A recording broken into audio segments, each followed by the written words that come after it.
brother. Kawin kok perumpamaan. Memang kalian nih. Yang namanya kawin itu bertemu penis dengan vagina, itu namanya kawin. Coba cari di KBBI, yang namanya kawin itu adalah memasukkan penis kepada vagina. Coba cari KBBI itu namanya seksualitas. Kita bukan berbicara jorok ya. Memang ini kenyataan definisi dari kawin.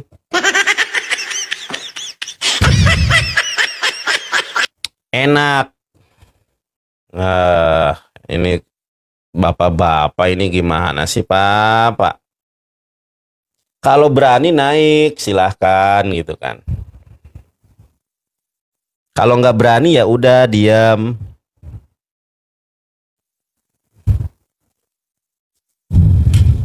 Posting ulang guys, ya Bunda Asih posting ulang. Ini silakan open cam. Selamat siang. Ya open cam dulu, Mokvil, Run ya. Tadi katanya ya kalau baik, terima kasih. Ya orang-orang Kristen yang kelas ecek-ecek jangan naik ya. Saya nggak menerima Kristen debater Kristen, apologet Kristen yang kelas coro itu saya nggak menerima. Ya beda debat open cam dengan debat close cam itu beda. Ya. Kalau mau debat close cam cari yang lain. Saya bukan cari viewer. Kalau saya cari viewer, saya debat aja nih sama orang tadi. Tapi kalau orang close cam itu dia menghujat seenak udele dewe. Kalau saya kan nggak mungkin menghujat. Saya ini orang terkenal. Ya. Orang tahu rumah saya di mana. Kalau kalian nama palsu, gelar palsu, gelar aja profesor. Ternyata palsu, memang ajaran Paulus ini luar biasa teman-teman. Berani berdusta dalam segala hal. Nama profesor, doktor, aslinya lulusan SRD.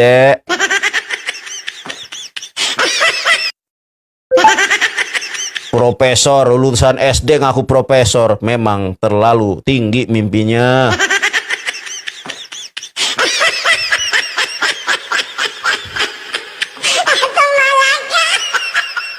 Banyak mereka itu yang berbohong itu banyak. Namanya Agustian. Nama palsunya Bom-Bom. Nama aslinya Leni Christine.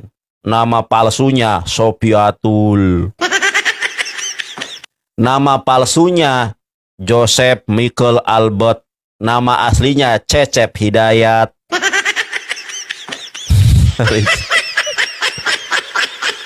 Rijal, Kang Rijal, kumaha aing mah Kang Rijal.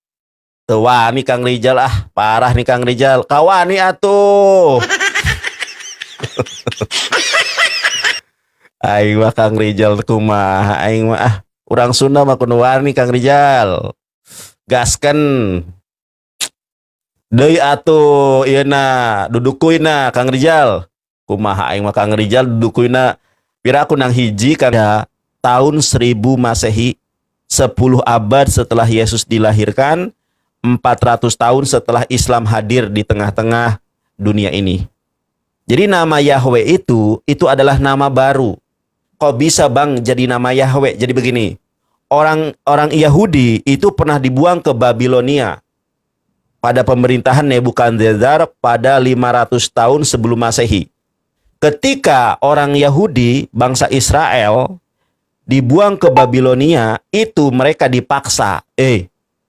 Lu pakai nama Yahweh atau nama Allah?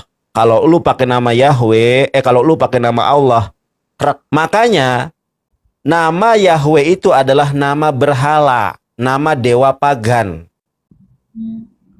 Karena Yahudi itu dipaksa menggunakan nama Yahweh, makanya Yahweh itu nggak pernah disebut. Orang Yahudi bilangnya Baruk Hashem, Baruk Atah Adonai, pakai Hasem atau pakai Adonai. Jadi Musa itu 13 abad sebelum Yesus lahir. Musa 13 abad sebelum Yesus lahir. Sedangkan kitabnya orang Yahudi yang sekarang yang bahasa Ibrani 10 abad setelah Yesus lahir. Jadi perbandingannya antara Torah berbahasa Ibrani dengan Torah yang diturunkan Nabi Musa itu selisihnya adalah 2.500 tahun. Jadi Taurat yang ada sekarang ini bukan Taurat asli Nabi Musa, itu baru ada pada abad 10. Jadi Tuhan yang benar itu adalah sebagaimana di dalam Quran surat Toha ayat ke-14 itu kan ayat berbicara tentang Nabi Musa, betul? Innani anallah la ilaha illa ana fa'budni, kan? Betul. Nah, itu kan konteks ayat itu berbicara ketika Allah memperkenalkan dirinya kepada Nabi Musa, namanya Allah, bukan nama Yahweh. Yahweh itu sebuah nama yang dibuat dalam bahasa Ibrani 10 abad setelah Yesus lahir. Begitu. Itu nama dewa pagan. Paham sampai di sini? Paham ya? Satu soal bang. Maksudnya kalau kita tanya ke rabai Yahudi sekarang bang di Israel tuh, kalau kita pergi ke Israel, kita tanya ke rabai Yahudi itu, kalau kita tanya mereka apakah kamu menyembah Allah, mereka akan jawab iya ke tidak. Oke, kalau orang Yahudi ditanya apakah sesembahanmu sama dengan sesembahan umat Islam, mereka akan katakan sama. Iya. Sembahan tu, sifat sembahan tu sama. Ilah, iya, sama. Tidak berupa, tidak berjisad, sama. Tidak dirupakan dengan gambar, sama. Sama. Orang Yahudi itu dengan Islam sama. Konsep ketuhanannya bahwa Allah itu tidak beranak, tidak diperanakan. Gimana? Sebutan tu berbeza lah. Mereka masih pegang Yahweh. Suara saya delay ya? Jelas. Gimana? Maksudnya ya nggak delay ya? Sifat ilah tu sama, tidak beranak, tidak diperanakkan, esa, tunggal ia. Cuma sebutan tu mereka tak percaya Allah lah. Mereka masih beriman Yahweh tu, Elohim tu. Ya, karena perjanjian lamanya kan menggunakan bahasa Ibrani. Paham. Mereka percaya dengan tetragrammaton yang itu kan dibuat pada abad 10. Itu. Makanya kalau kita cari di Google, di Meta EA, ya, itu coba aja cari kodeks tertua perjanjian lama dalam bahasa Ibrani. Itu baru ada abad 10, bahkan abad 11 Masehi. Jadi Banana kalau ya, abad 11. Jadi dakwaan yang mengatakan 1000 tahun itu hanya wujud zaman Muhammad tu batal lah hujah tu Nanda. Kalau kalimat Allah iya, batal. Muhammad batal lah kan? Batal. Betul. Nah, kita dah sahih. Iya, cuma memang harus tahu sejarahnya. Ya, harus tahu sejarahnya. Kalau kita tidak tahu sejarahnya ya nggak bisa jawab. Harus tahu bahasa Ibraninya. Cuma kalau ada lagi, kalau Quran tu kita pahami dia diturun secara mutawatir, Banana kan? Maksudnya diperakui oleh jalur yang ketat lah kan? Maksudnya secara sistematis. Kitab Samawi yang lain tu mempunyai kaedah yang sama juga seperti yang di tradisi Islam tu. Tidak ada. Alright. Tidak ada. Semarak saja. Tidak ada. Jadi maksudnya kalau kita mentelaah dari sudut sejarah, kalau kitab yang lain itu enggak. Iya, kitab yang lain itu enggak sistematis, enggak jelas asal usulnya, matruk, sanadnya terputus dan tidak ada perawi. Tidak ada perawi. Kalau dalam Islam kan hadasana Abu Bakar, hadasana Aisyah, hadasana Ibnu Abbas, hadasana Jaid. Kalau mereka nggak ada hadasana, mereka itu sistemnya imani saja. Imani saja yang kita percaya, bilur-bilur darahnya menebus dosa kita.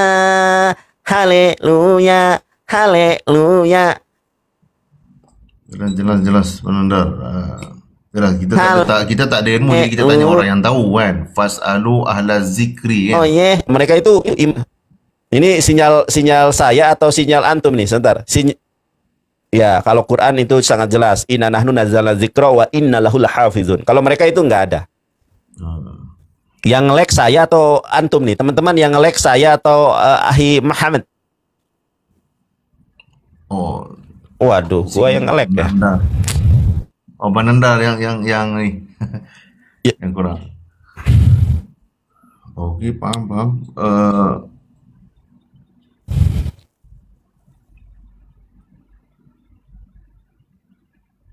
Tar.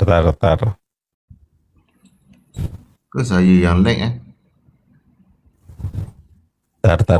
Tar. Yang nge-lag ini saya atau Anda? Saya lihat dulu. Abang banyak buka aplikasi tu, tutup sikit kan. Facebook, YouTube, WhatsApp. WhatsApp panggil apa? WA Enggak, saya nggak nge-lag ini. Saya nggak nge-lag nih. Bagus nih. Oh, Nggak ada buka WhatsApp. Nggak ada buka WhatsApp saya. mungkin saya kot. Handphone murah. Tak Abang ada Nanda. buka WhatsApp. Murah memang macam ni saya punya. Iya, sama. Kita juga handphone murah. Tak apa-apa. Bukan murah bang. Malaysia sebut murah, bukan murah. Oh, murah. Bahasa. Oh, bukan Murah. murah. Oh, murah. Ya. Ya.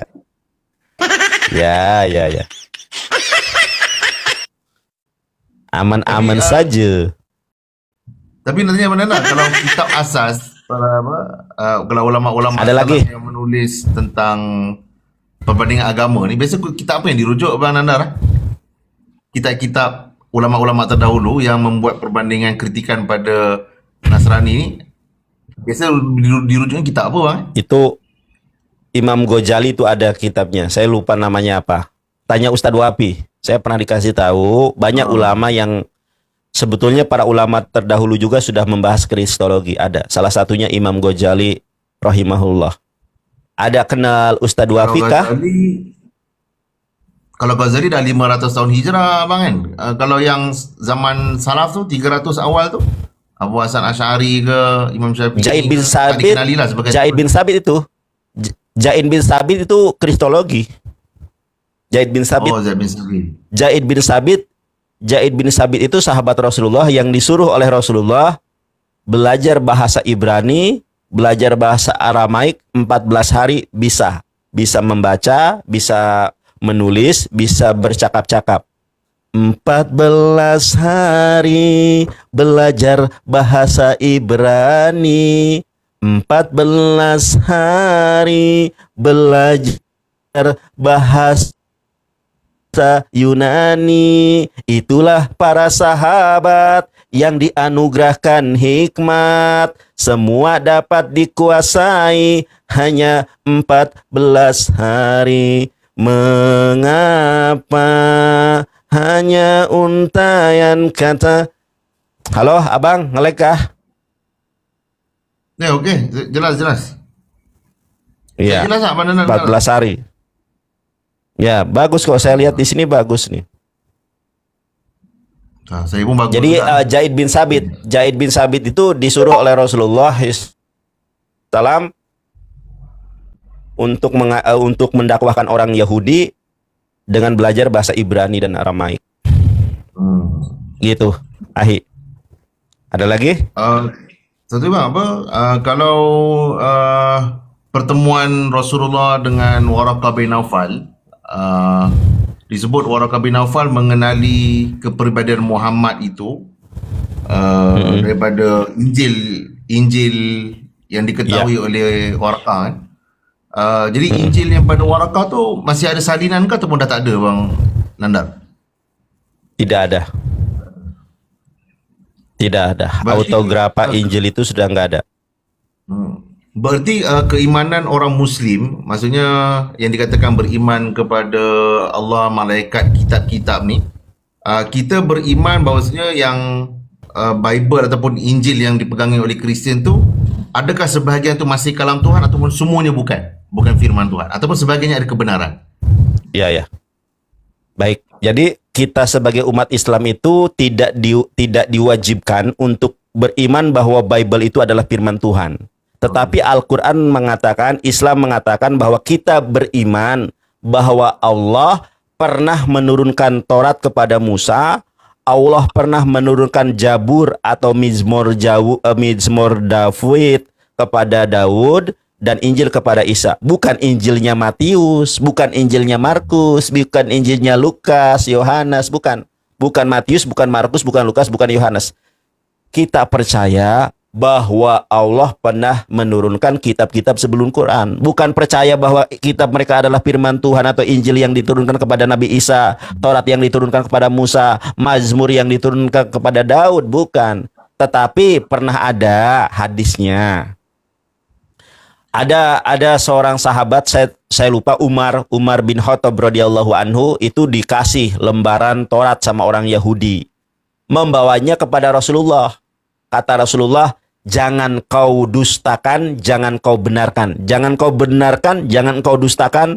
Katakan saja bahwa kami beriman Allah telah menurunkan Taurat kepada Musa, Injil kepada Isa, Jabur kepada Nabi Daud. Dan Rasulullah SAW memberikan tolak ukur, memberikan rujukan, memberikan apa? Parameter. Taraktu fikum amroini lang tadilu tamasaktum bihima kitabullah wa sunnati Rasulullah. Kutinggalkan dua perkara yang kalian tidak akan pernah tersesat selama-lamanya selama berpegang kepada Quran dan Sunnah. Kalau isi Injil Matius sesuai dengan Quran, kalau isi Injil Lukas, Markus dan Yohanes sesuai dengan Injil dengan Quran, maka ambil, nggak apa-apa. Kalau isi Tauratnya sesuai dengan Quran, sesuai dengan hadis, ambil, tidak mengapa. Karena rujukan kita adalah Al-Quran dan Sunnah. Bang Nandar, kalau Markus 12:29 kan Yesus mengatakan,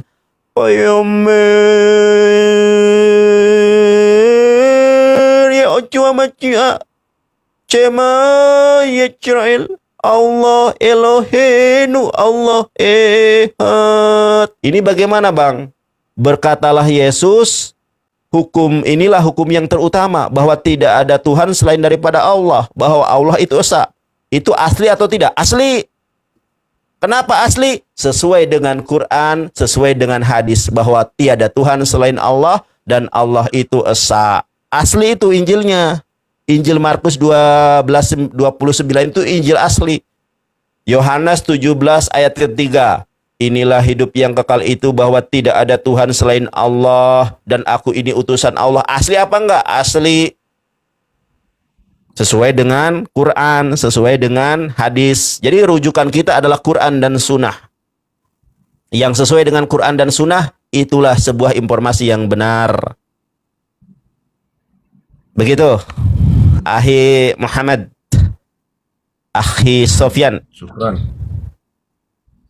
Ada lagi? Apa lagi persoalan yang tertanya? Punca perselisihan Kristus tu daripada perkara usul lah, Abang Nandar, kan? Maksudnya dari sudut tauhid tu lah, kan? Maksudnya tauhid tu ifradul haq, perkara betul. Memberikan hak sahih. Jadi sebenar-benar hak dalam Quran surut wa ma qadarullah haqqa qadrihi was samawati matwiyatun biyamini, kan. Dan mereka tidak mengagungkan Allah dengan sebenar-benar pengagungan, kan. Masya Allah.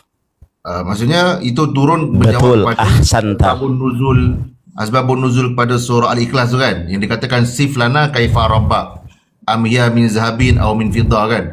Maksudnya manusia tu suka menggambarkan Tuhan tu pada rupa makhluk. Toyib. Jadi turun Quran tu, Yesus. Turunnya Al-Ikhlas tu membatalkan semua dakwaan laisa kamitsli syai', tak boleh nak diumpamakan. Betul Abang Nandar, kan? Tak boleh diumpama. Ahsantum, ahsanta, toyib, naam. Jadi betul itu. Jadi mereka ini suka mempersonifikasikan Tuhan. Ya, dulu bangsa Israel mempersonifikasikan Tuhan dengan sapi. Yesus, orang Nasrani mempersonifikasikan Tuhan dengan Yesus. Umat Islam tak ada rupa, tak ada gambar, tak ada makna, tak ada wajah, tak ada rupa, tak ada gambar. Islam laisa kamislihi sayun. Qul huwallahu ahad, Allahus samad, lam yalid wa lam yulad wa lam yakul lahu kufuwan ahad.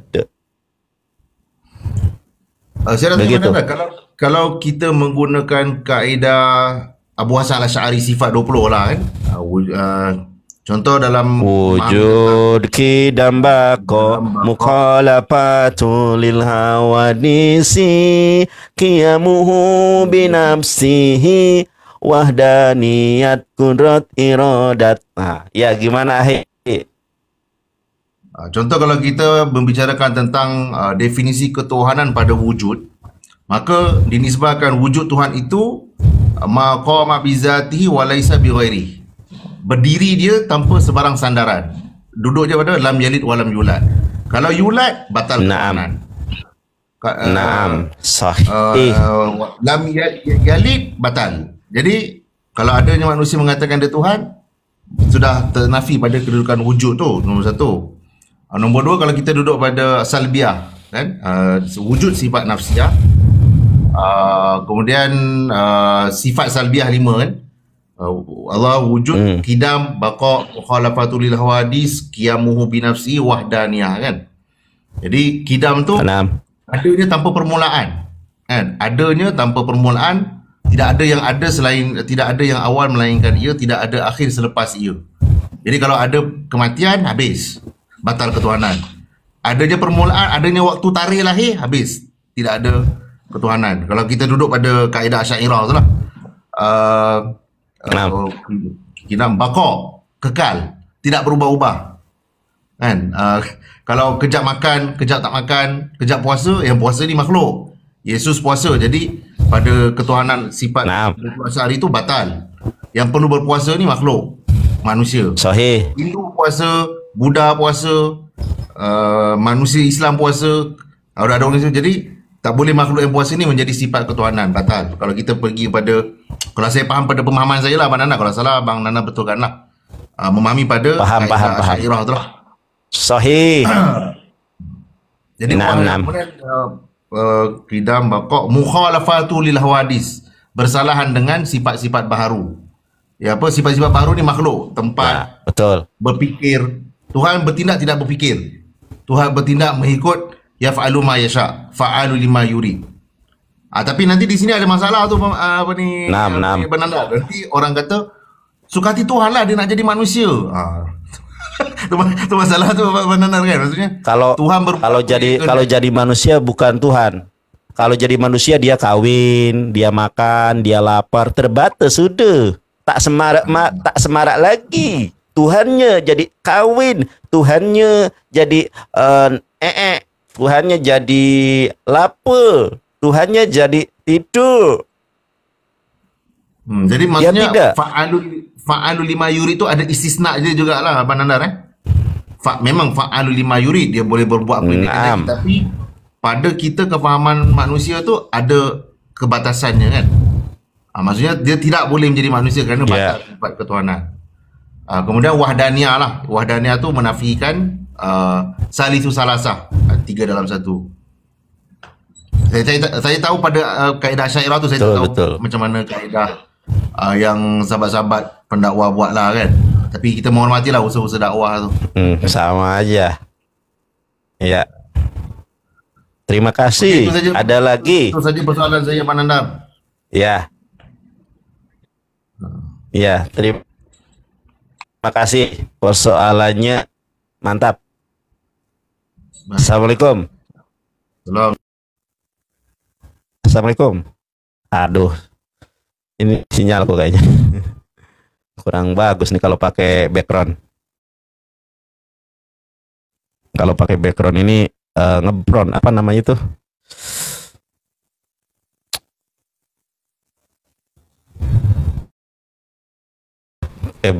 Kuat. Kenapa ya?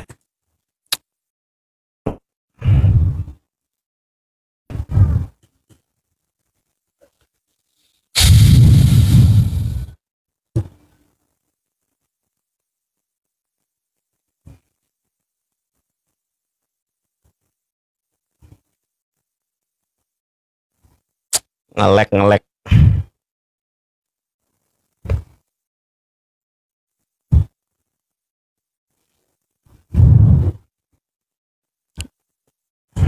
Kalau pakai background berat dia.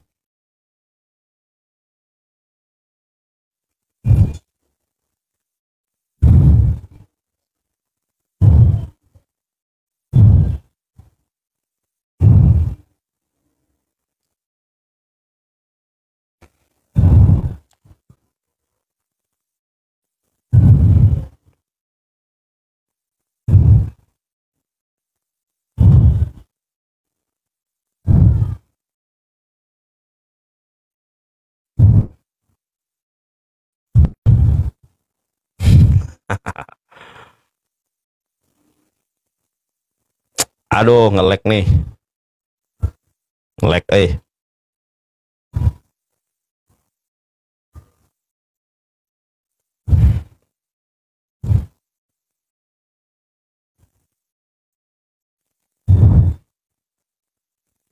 ngelek, ngelek, ngelek, ngelek,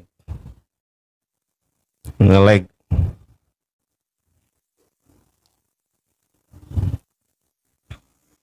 Ngelek, coba ngelek nggak nih? 1 2 1 2.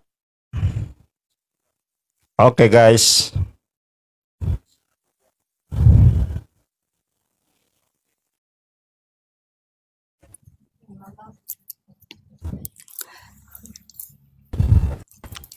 Halo. Kenapa kau? Hah? Kenapa lagi? Kencang. Jangan kencang. Suaramu jangan kencang. Kenapa? Kencang. Kenapa ini? Aduh, Suaramu kencang-kencang. Kau mengganggu. Suara toa tahu. Kau mengganggu penginjilan saja. Kamu pakai soundcard ya? Enggak, ini pakai ini aja soundcard ini Bluetooth. Kamu lagi menginjili Tungtung. Bukan, kamu lagi menginjili Islam, Tungtung. Kristen semua. Islam, Kristen semua. Oke. Gimana, sudah ketemu nggak? Sudah kemarin belajar nggak? Udah belajar nggak kemarin? Apa belajar apa?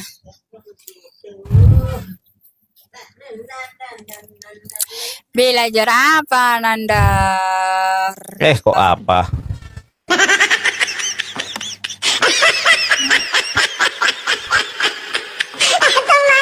Belajar apa? Sinyalku ngelek ya? Sinyalku ngelek nggak?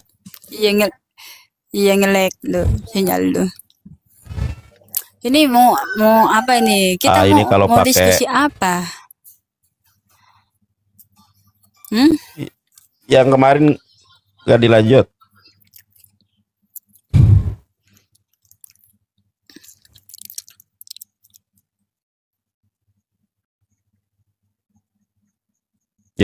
Malah diem aja. Mau ngelanjut yang kemarin nggak?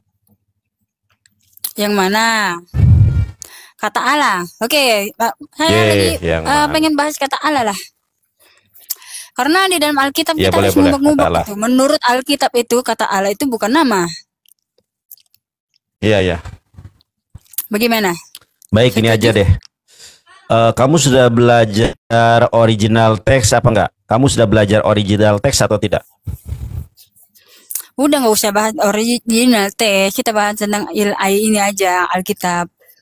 Bagaimana kamu membahas kata Allah sementara kamu nggak mempelajari original teksnya? Minimal kamu mempelajari kata Allah ini diterjemahkan dari bahasa Yunani dan baik.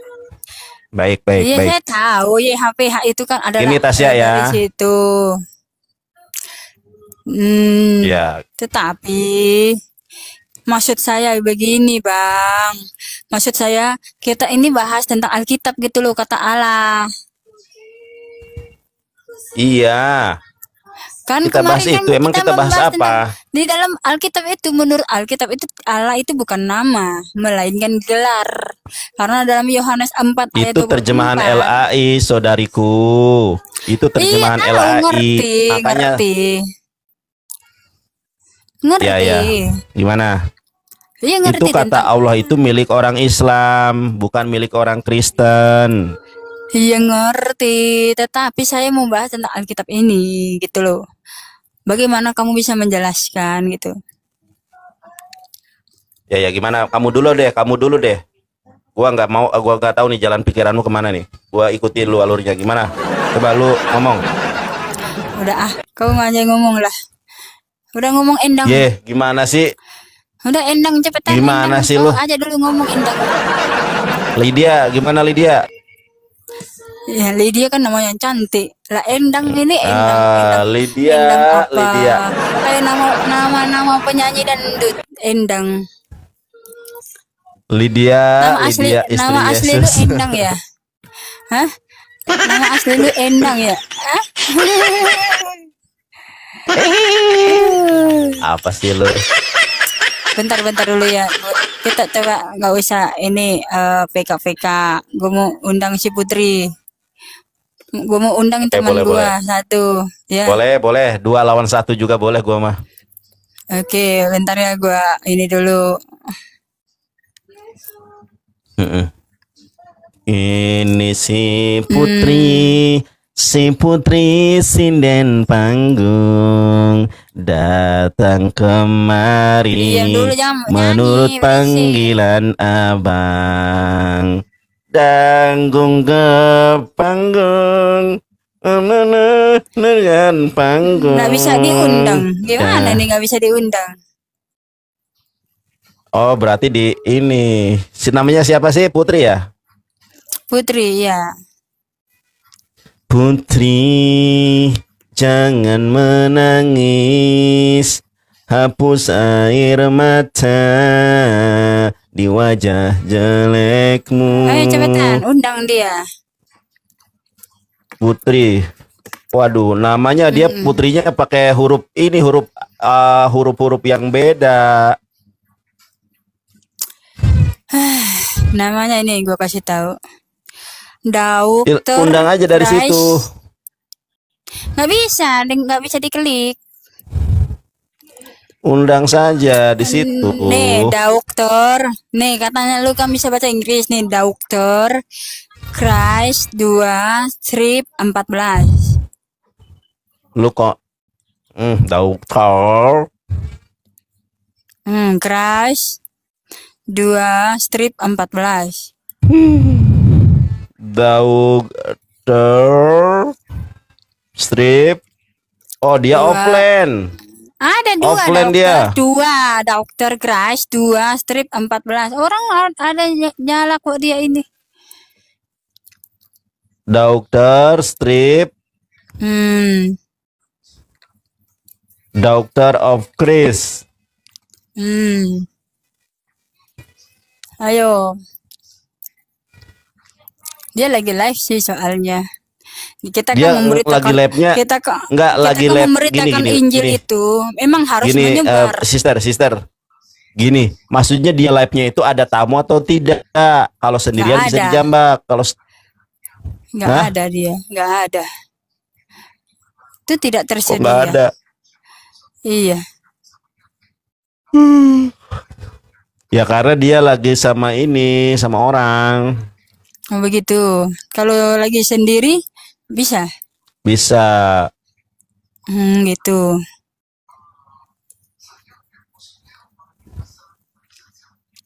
Kapan udah lu kita belikan aja lah. Kerudung? Kapan dulu belikan kerudung? Gimana? Kapan lu belikan gua kerudung lagi? Kerudung mesianik begitu. Iya, kalau lu syahadat baru gua kasih kerudung, gua kasih sajadah, gua kasih Quran.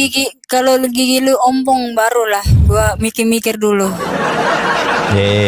Kan lu nanya gimana sih? Lu kan tanya, Nandar, kapan gua belikan lu kerudung? Gua jawab, kalau lu syahadat, gua kasih lu kerudung. Gua kasih lu Quran, gua kasih lu sajadah. Nggak mau lah.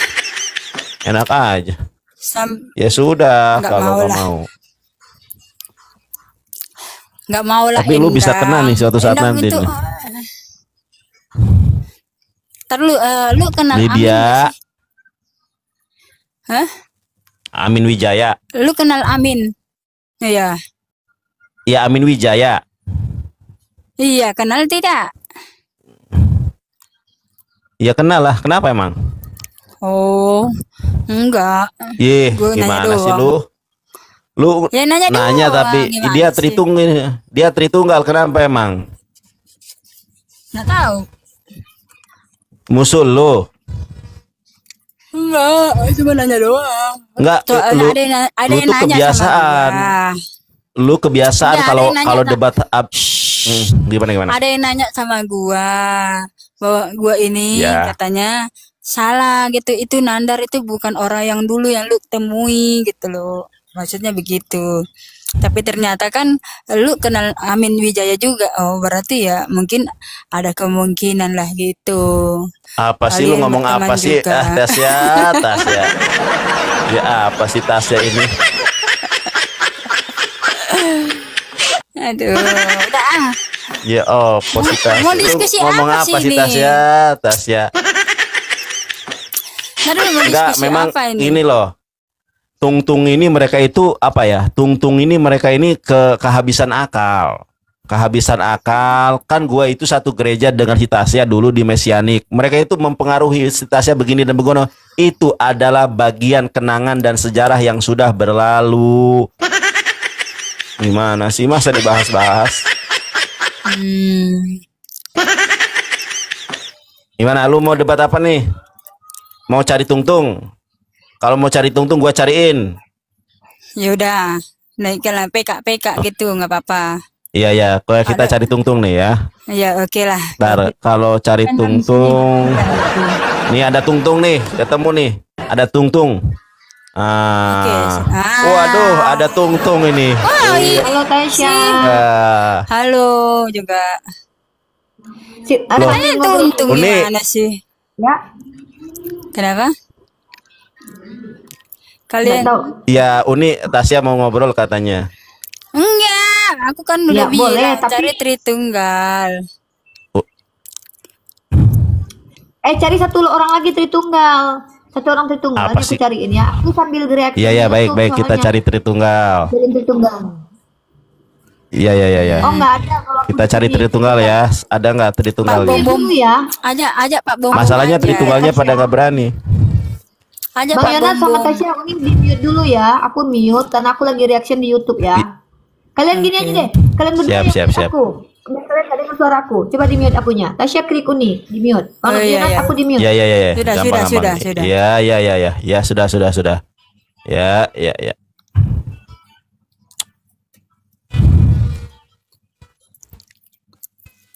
Ini kurang kerjaan ini Endang ini. Lydia ini. Mana? Ajak siapa kek? Iya, mana ada Tungtung yang berani sama Wanes. Tungtung menghadapi Wanes itu seperti Tungtung menghadapi Islam. Lu paham gak sih? Enggak lah. Tungtung itu nggak berani. Tungtung itu nggak berani lawan Wanes karena pasti kalah debat sama Wanes. Tasya, gue itu selalu lihat loh kalau ada Wanes debat dengan Tritunggal itu Wanes itu mesti kalah. Tritunggal itu mesti kalah. Wanes yang menang kalau debat sama Tungtung. Karena Tuhannya beli 3 ngaku 1. Iya, gue itu suka lihat debat si Herdi Malikil Amalak dengan si Erben dengan siapa gitu ya. Gue lihat si Mikana debat dengan si Agatha. Dia kalau Tungtung itu memang suka nyamar. Namanya Aprida. Nama palsunya Agatha. Ketika naik ke roomnya Mikana, naik jadi nama Wati. Memang mereka ini suka nyamar. Akhirnya si Wati itu kalah debat sama Mikana.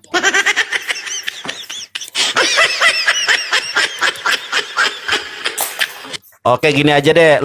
Gua kasih panggung nih, Tasya. Biar Tungtungnya naik, gini, gua kasih panggung. Apa? Jadi lu harus memaparkan ya apa saja sih kesesatan Tungtung itu. Ya gimana mereka mau naik kalau lu nggak menjabarkan keimanan Wanasmu.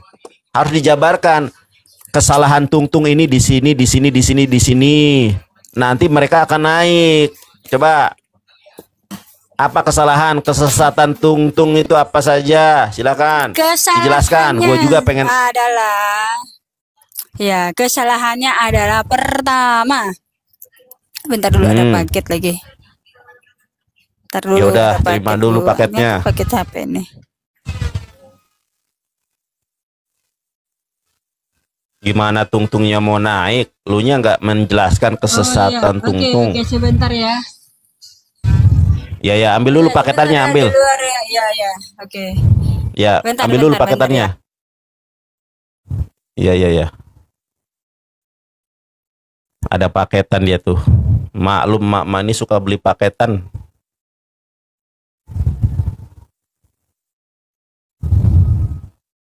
Lanjutkan saudara-saudara. Jadi kalau kita membicarakan tentang Alkitab, harus ini dulu ya. Berwibawa dulu. Kita harus menunjukkan wibawa dulu. Mute. Ya, lu ngomong coba.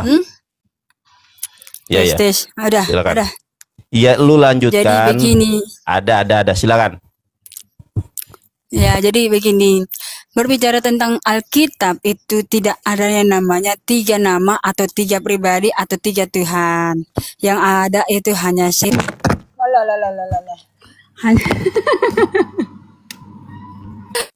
Aduh, kacau juga ini. Tes, ada suaranya nggak? Jangan nervous dong. Ada lu jangan nervous. Tidak ada suara tidak? Aduh. Ada. Aduh. Ya, jadi ada. Berbicara tentang Iya, sabar. Jadi berbicara tentang Tritunggal itu, berbicara tentang 3 pribadi yang tidak sesuai dengan Alkitab. Jadi 3 pribadi ini, berarti ada 3 nama. Betul?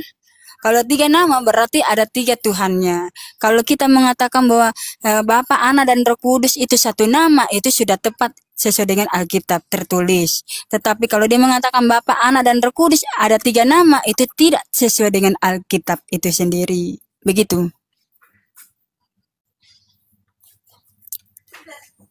Ana? Berarti Tuhan Tungtung ini 3 ya? Berarti Tuhan Tungtung ini 3. Kalau dia menganggap itu, ya, apa sih ini? Sejak kapan saya beli paket?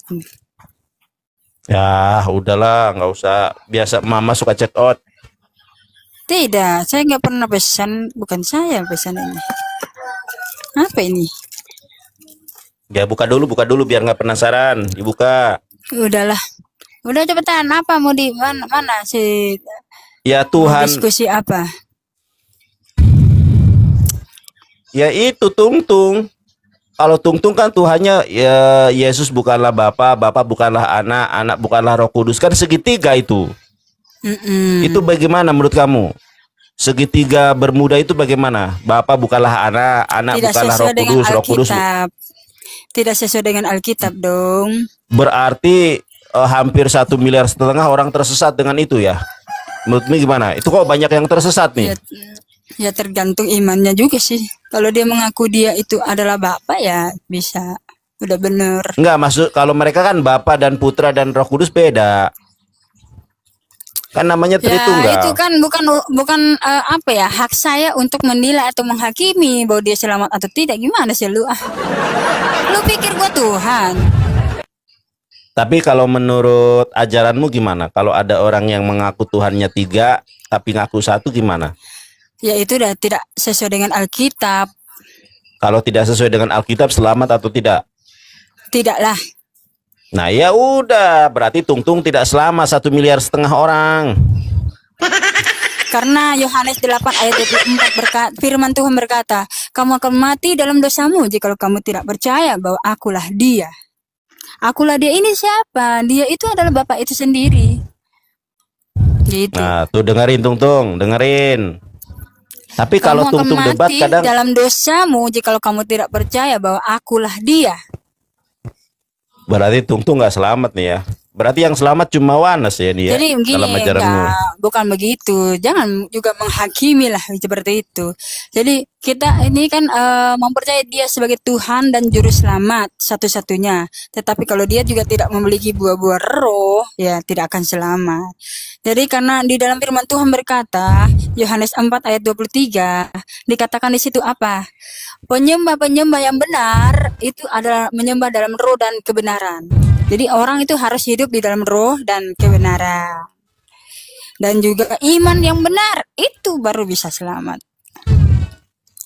Betul, ternyata Tungtung nggak selamat teman-teman. Tapi Tungtung nggak ada yang berani sama Wanes ya? Nggak ada Tungtung yang berani sama Wanes nih, gimana nih? Ntar gua carikan dulu ya. Ada Tungtung nggak nih? Kelamaan. Iya, masalahnya nggak ada yang berani Tungtungnya. Kelamaan gimana sih? Ya Bang Erika ke atau siapa ke? Iya, nggak ada yang berani. Ini gua cari ini, sebentar. Atau Pak Bom ke atau Agatha. Ya, ntar. Yeah.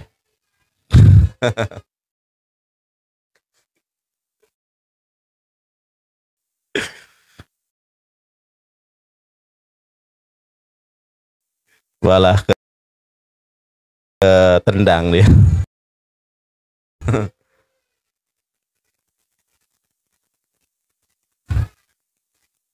Sorry guys, ketendang dia.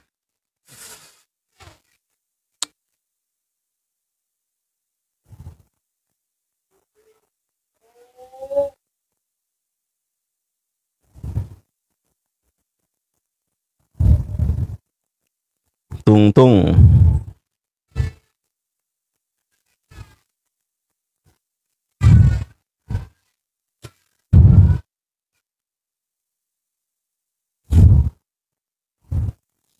Tungtungnya.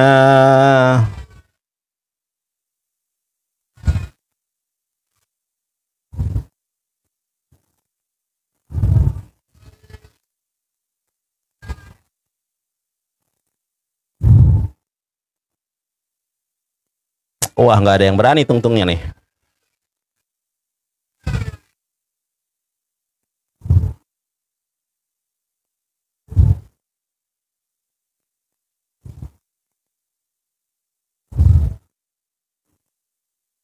Tungtung. Tungtung.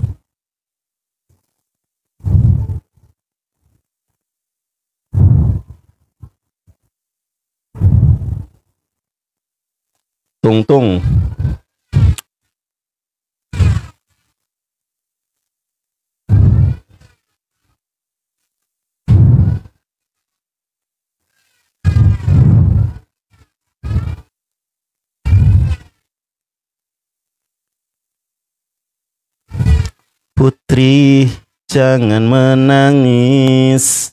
Wah, nggak bisa nih.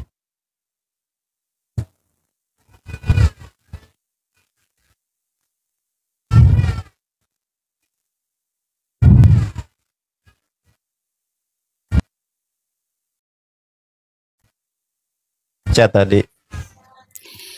Bentar. Nih, gua cariin lu.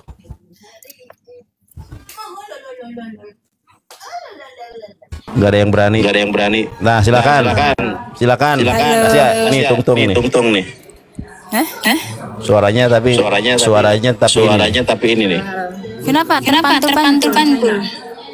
Mantul suaranya. Iya, siapa mantul? Ya, ini suara Jara ini. Jara. Turun Jara. Turun dulu, nanti dijambak lagi. Doubling. Jara. Yes, si Jara gimana sih?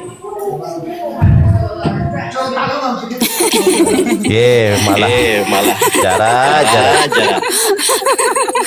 Turun dulu Jara. Suaramu doubling. Oh, dia orang pilih. Dia orang Cina. Gak ngerti dia. Coba lu ngomong bahasa Cina. Arigatou. Wo putau.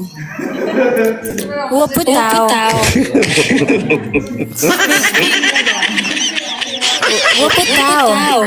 Saya cuma tahu Wuputau.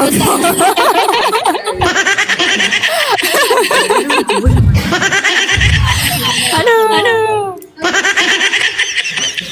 Wuputau apa Wuputau tuh? Artinya saya tidak tahu. Udah keturunkan dia kan gimana caranya turunkan. Aduh, kita berpisah dulu.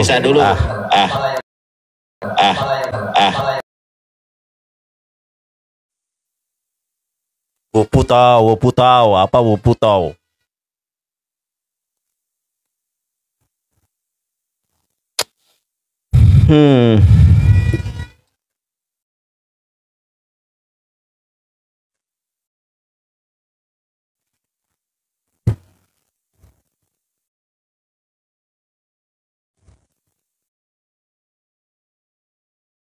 Tahu.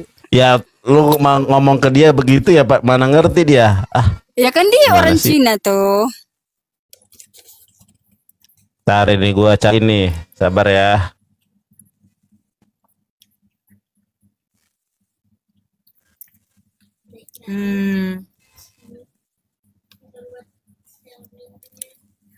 Wuputau. Wu Arni. Itu kan biasa nama-nama Cina. Wu itu.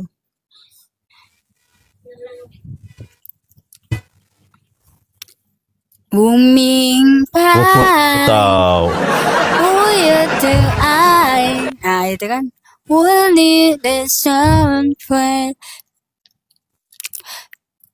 Suaramu bagus banget ya. Bagus diam.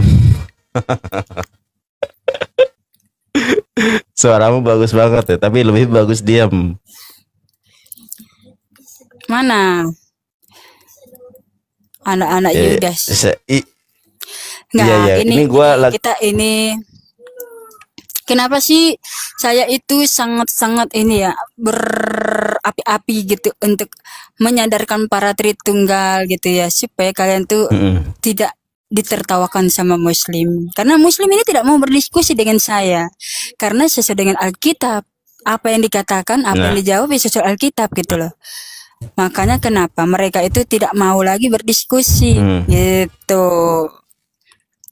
Itulah pentingnya kenapa kita harus kembali sesuai dengan Alkitab. Begitu ya. Buat Tritunggal silakan. Iya. Mau apa ya? Ngaku gitu. Tuhannya Yesus satu ya udah. Live dong gitu biar bisa dijambak. Mana? Lama banget sih. Lu ini Tritung nih. Aduh, ditolak. Enggak. Tritung nggak ada yang berani, Kenapa ya Tritung nggak ada yang? Iya, Tritungnya nggak ada yang berani.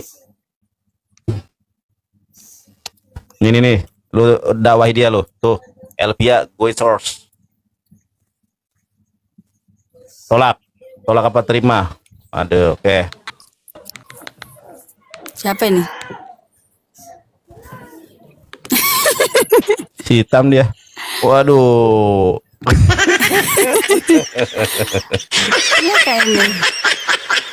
Ini lu undang siapa? Elvia, Kristen atau Muslim? Nah kan, Tung kita cari Tung. Elvia. Gimana sih Tung ini? Kita cari Tung. Udah Marsion aja lah, Borjuni Jesus itu lo. Lu undang kita, gue pengen nyadarin itu Marsion. Ya lu undang aja. Nggak ada di sini dia, nggak. Brahma nih, adanya Brahma tapi nggak bisa diundang. Coba undang deh Brahma Kumbara. Ya undang aja. Lalu cari Brahma Kumbara. Nah, Brahma Kumbara ini Marsion kita undang gitu loh.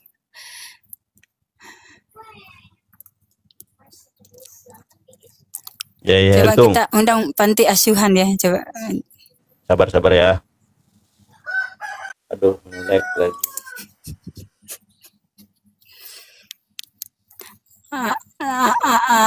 Halo. Dia bukan buat tepat. Halo Kristen ya. Iya kakak, Kristen. Hah? Kristen atau Kristen Islam? Protestan. Oh, gini Kristen nih. Feedback tapi dia doubling. Doubling bang suaranya. Sembah kau selalu. Bisa keluar dulu bang. Dalam Yesus. Doubling.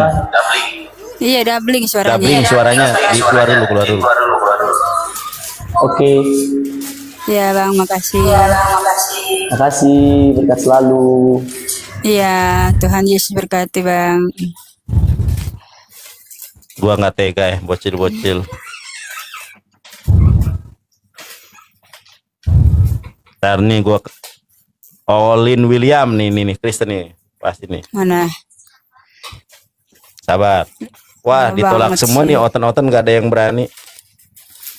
Lu mau diskusi sama Islam nggak? Nggak mau. Gue nggak ngerti tentang Islam masalahnya juga. Kalau lu bahas tentang Alkitab, gue jawab tentang Alkitab, gue jawab sesuai dengan Alkitab. Tetapi kalau lu misalnya berharap mau dibahas tentang Islam, ya nggak ngerti gue. Nih ada Natasha nih.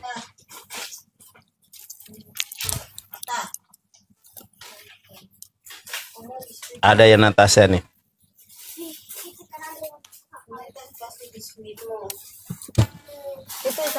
Waduh, gak ada yang berani,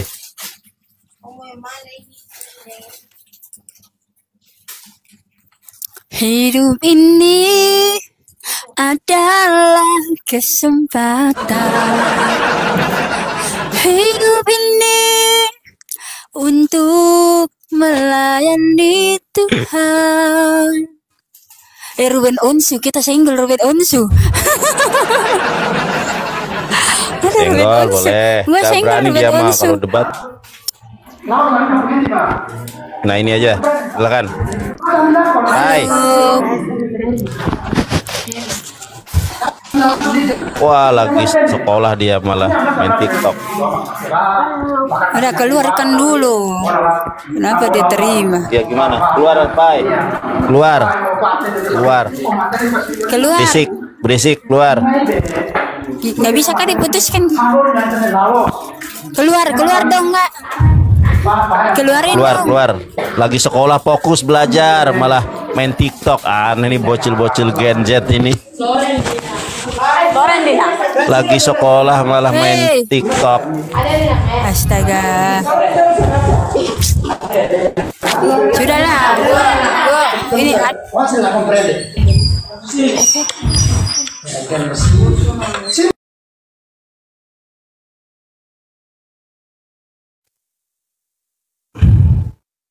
Oten ini gimana sih Ten lagi sekolah malah main TikTok.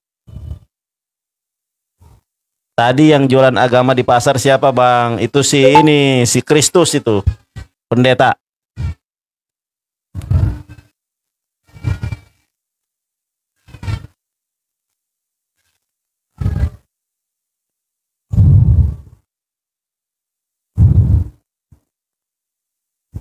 Si Tasya ini nggak mau diskusi sama kita. Soalnya ya dia Tuhannya udah satu. Tuhannya ya satu, ya sudah, kita mau diskusi apa? Yang kita diskusi sama Tungtung ini kan Tuhannya 3. Jadi jarang Muslim berdebat dengan Wanes.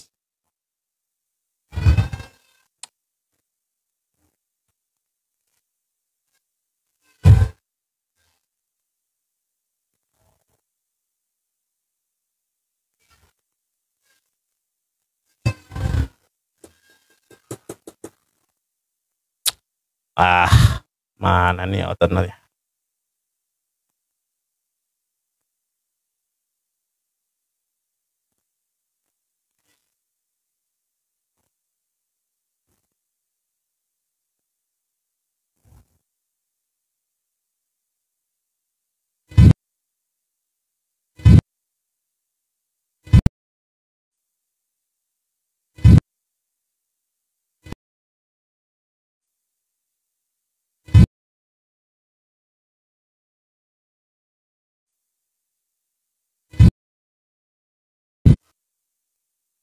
Salam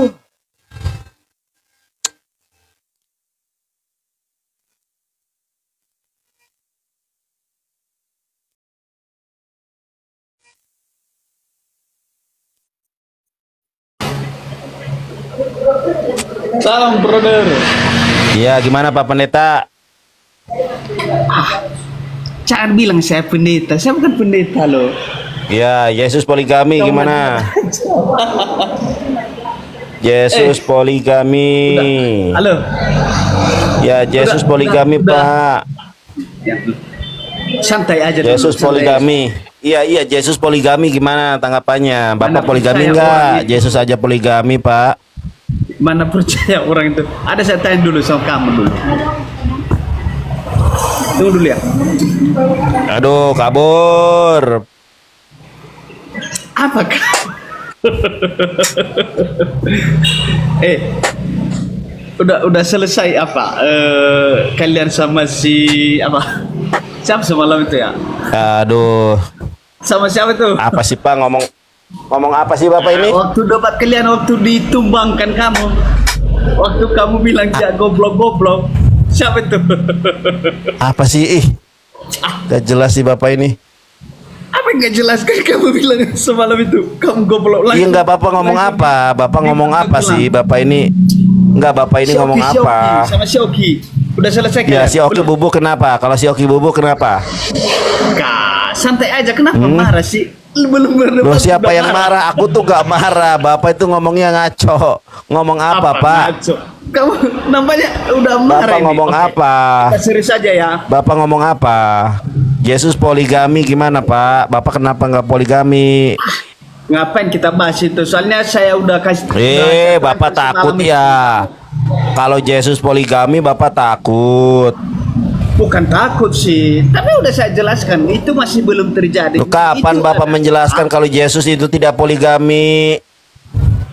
Itu adalah pertemuan perkawinan anak domba.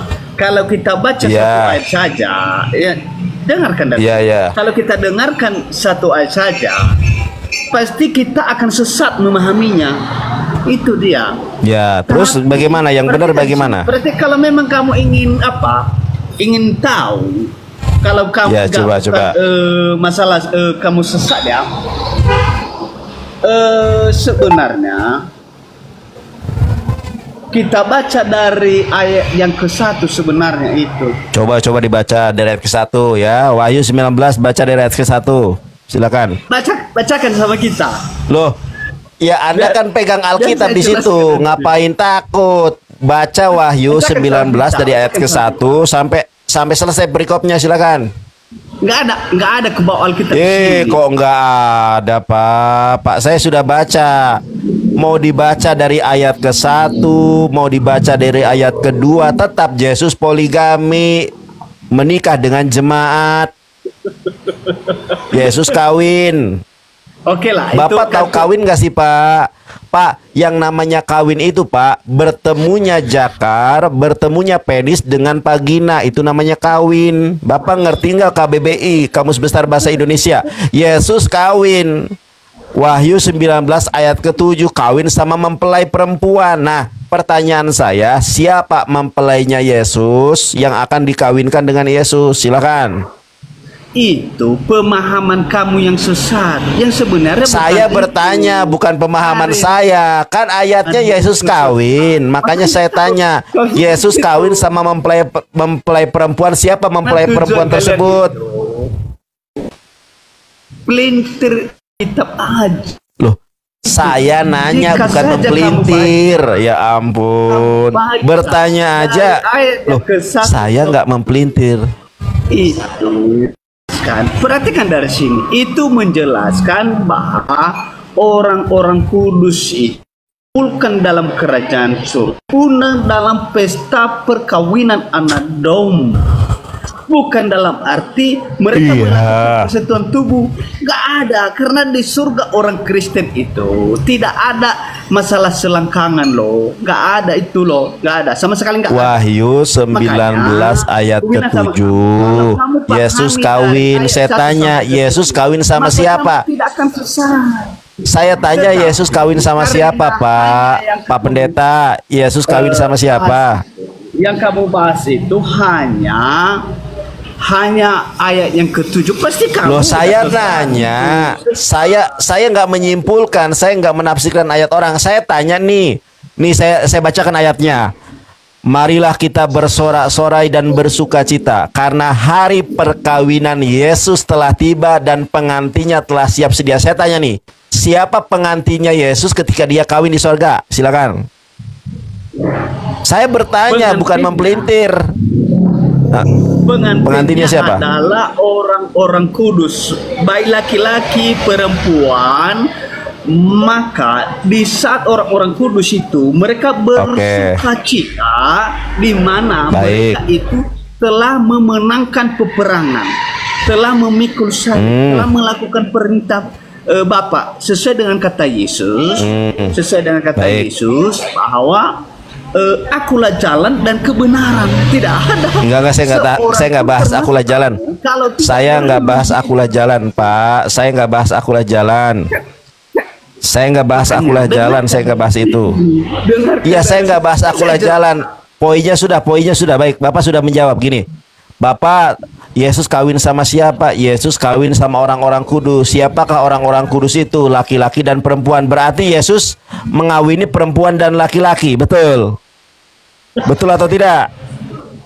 Pesta betul atau tidak? Perkawinan. Iya, tadi kan Anda mengatakan. Tadi saya masih ingat Yesus mengawini siapa? Yesus mengawini orang-orang kudus, laki-laki dan perempuan. Berarti Yesus poligami sama laki-laki dan perempuan, betul itu? Yesus poligami sama laki-laki dan perempuan. Lalu kalau perempuan kan ada lubangnya. Kalau perempuan itu ada lubang vaginanya. Sekarang saya tanya, bagaimana Yesus mengawini lubang laki-laki? Coba saya tanya nih. Bagaimana memasukkan kepada laki-laki? Kalau perempuan kan ada lubang vagina, kita memasukkan tuh enak tuh. Loh, kok sesat? Aku bertanya sesuai dengan jawaban Anda. Saya bertanya sesuai dengan jawaban Anda. Kan Anda menjawab, Pak, Yesus kawin sama siapa? Yesus kawin sama orang-orang kudus, baik laki-laki dan perempuan.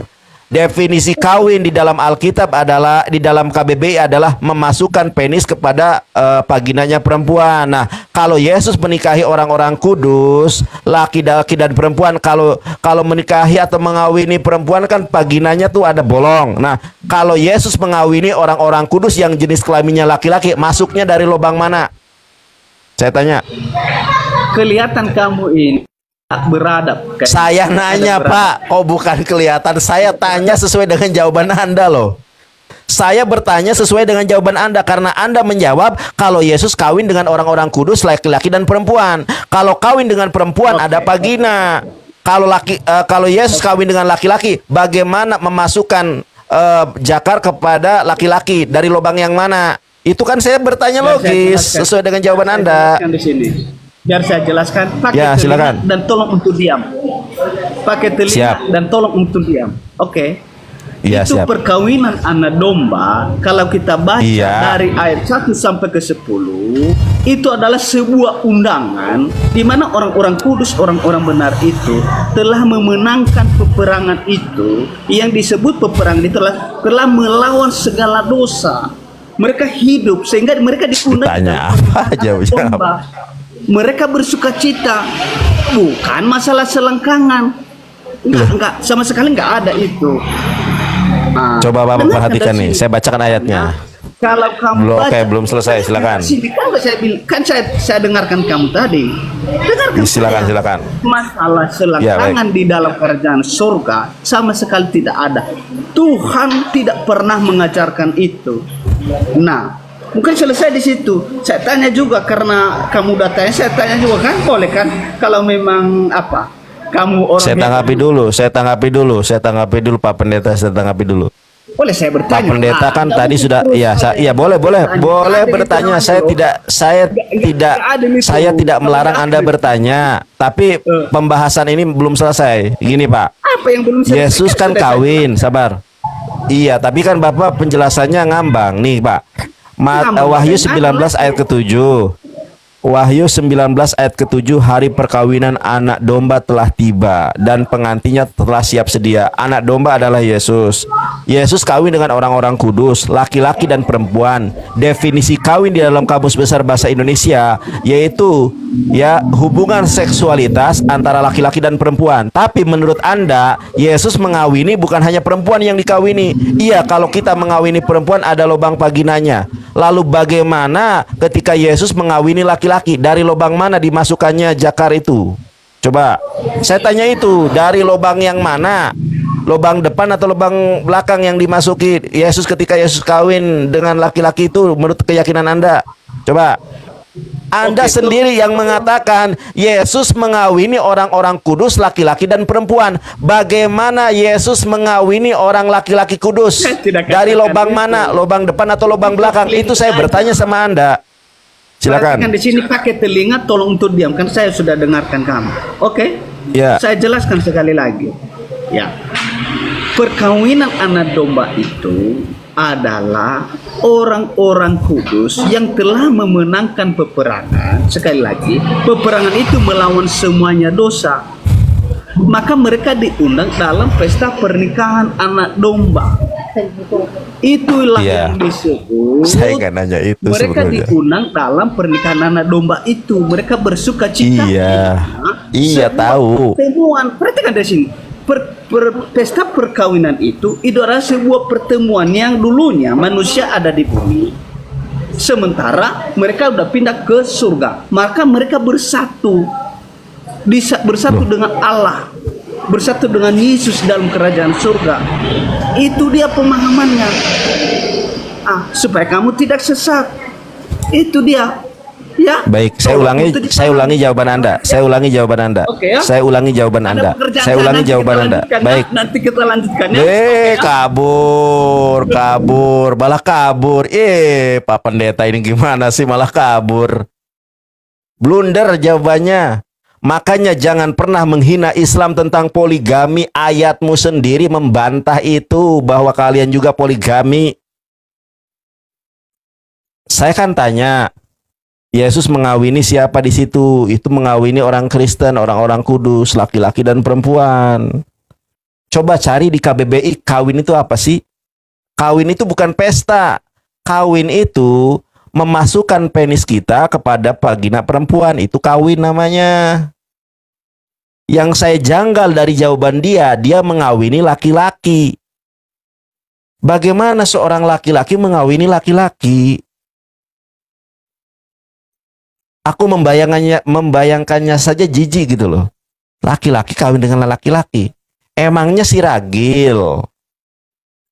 Emangnya siapa tuh namanya tuh ya?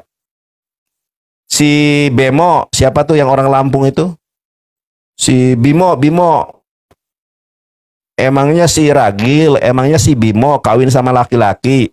Kita ini laki-laki jos, hobinya apem, bukan hobinya pisang. Gimana ya teman-teman ya? Coba teman-teman cek aja KBBI kawin. Kawin itu memasukkan penis kita kepada vagina perempuan. Itu kawin namanya. Namanya reproduksi bahasa ilmiahnya itu. Gimana sih? Ditanya bagaimana memasukkan, jawabannya kita pesta. Itu mah sudah tahu yang namanya kawin itu ya ada pesta, ada resepsi. Itu kawin. Ya, kalau kawin itu kan enak banget itu kawin. Saya nyesal sebenarnya.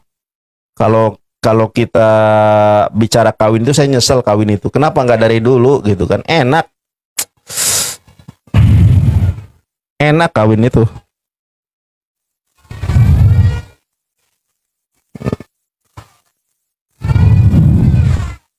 Dia yang jawab, dia yang bingung. Enggak ngelag ini nggak ngelag nih, aku aja ada di sini tuh.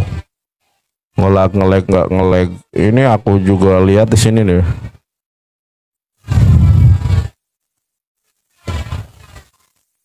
Ayo, mana si Edis? Gua aduh. Kawin aja nggak ngerti mereka itu kawin itu apa. Coba yang belajar biologi coba kawin itu apa? Kawin itu kan reproduksi. Kawin itu reproduksi.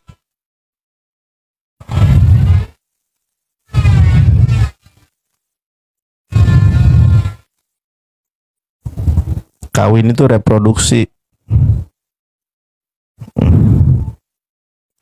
Kawin belum tentu nikah, kalau nikah sudah pasti kawin. Iya, kawin itu kan, kalau kawin itu kan hubungan laki-laki dengan hubungan perempuan, memasukkan alat laki-laki ke alat perempuan, itu namanya kawin. Kalau pernikahan itu kan sah gitu kan. Kalau dalam sudut pandang, saya tidak memandang dalam sudut pandang agama ya, tapi dalam sudut pandang tradisi, adat istiadat, kalau pernikahan itu yang ada hajatannya ya, ada resepsinya, ada tek-tek bengeknya, itunya pernikahan. Ya. Tapi di situ ayatnya perkawinan. Kawin.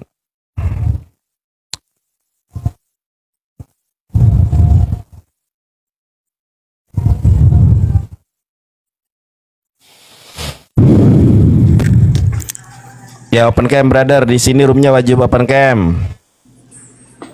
Bentar bang, tapi nggak apa-apa kan ini bang, aman kan bang? Open cam apa sih, aman apa sih pak?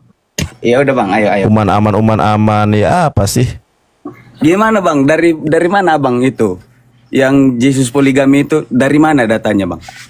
Dari coba Wahyu 19 ayat ke-7 dek, dibuka dek. Abang dari mana nih? Dari NTT ya? Ya aku NTT bang. HP ku satu aja bang. Coba abang bisa tunjukin ya, mana, tadi bang? Dari mana? Oke. Wahyu 19 ayat ke-7. Saya bacakan ayatnya. Hari perkawinan, marilah kita bersorak-sorai. Ditunjukin bang. Mana coba lihat. Ya baik. Saya tunjukin.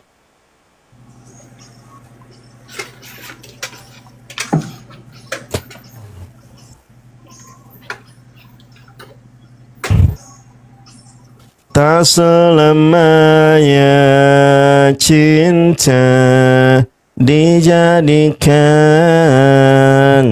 perhiasan, tak semestinya sayang. Sementara aku lagi cari dulu ayatnya sambil nunggu kan. Aku bukanlah bintang yang bersinar di malam hari. Masih banyak tempat, masih banyak ruang. Nah, siap.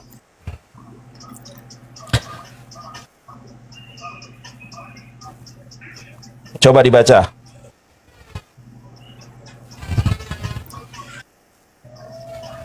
Wahyu 19 ayat ke-7. Marilah kita bersukacita dan bersorak-sorai dan memuliakan Dia, karena hari perkawinan anak domba telah tiba dan pengantinnya telah siap sedia. Nah, kita lihat perikopnya. Ayat ke-6. Ari. Kita lihat perikopnya. Perikopnya perjamuan kawin anak domba. Tuh.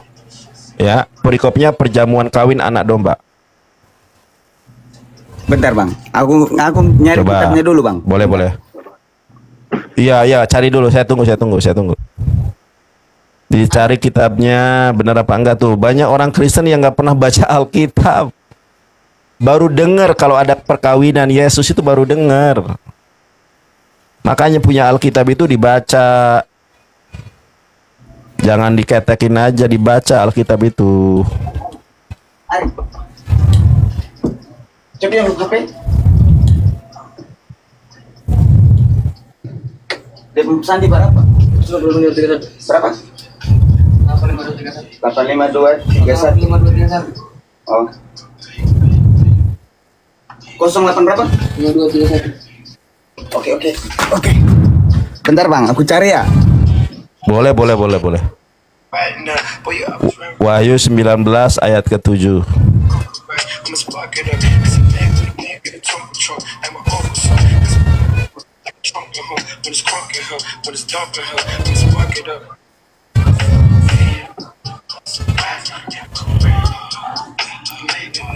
Dari mana abang tahu anak domba itu Yesus bang?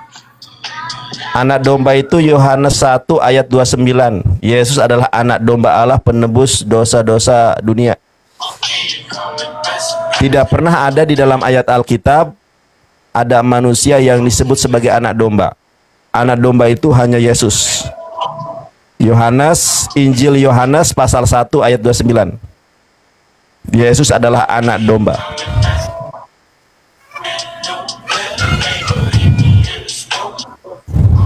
Coba dibaca. Makanya kalau punya kitab itu dibaca ya.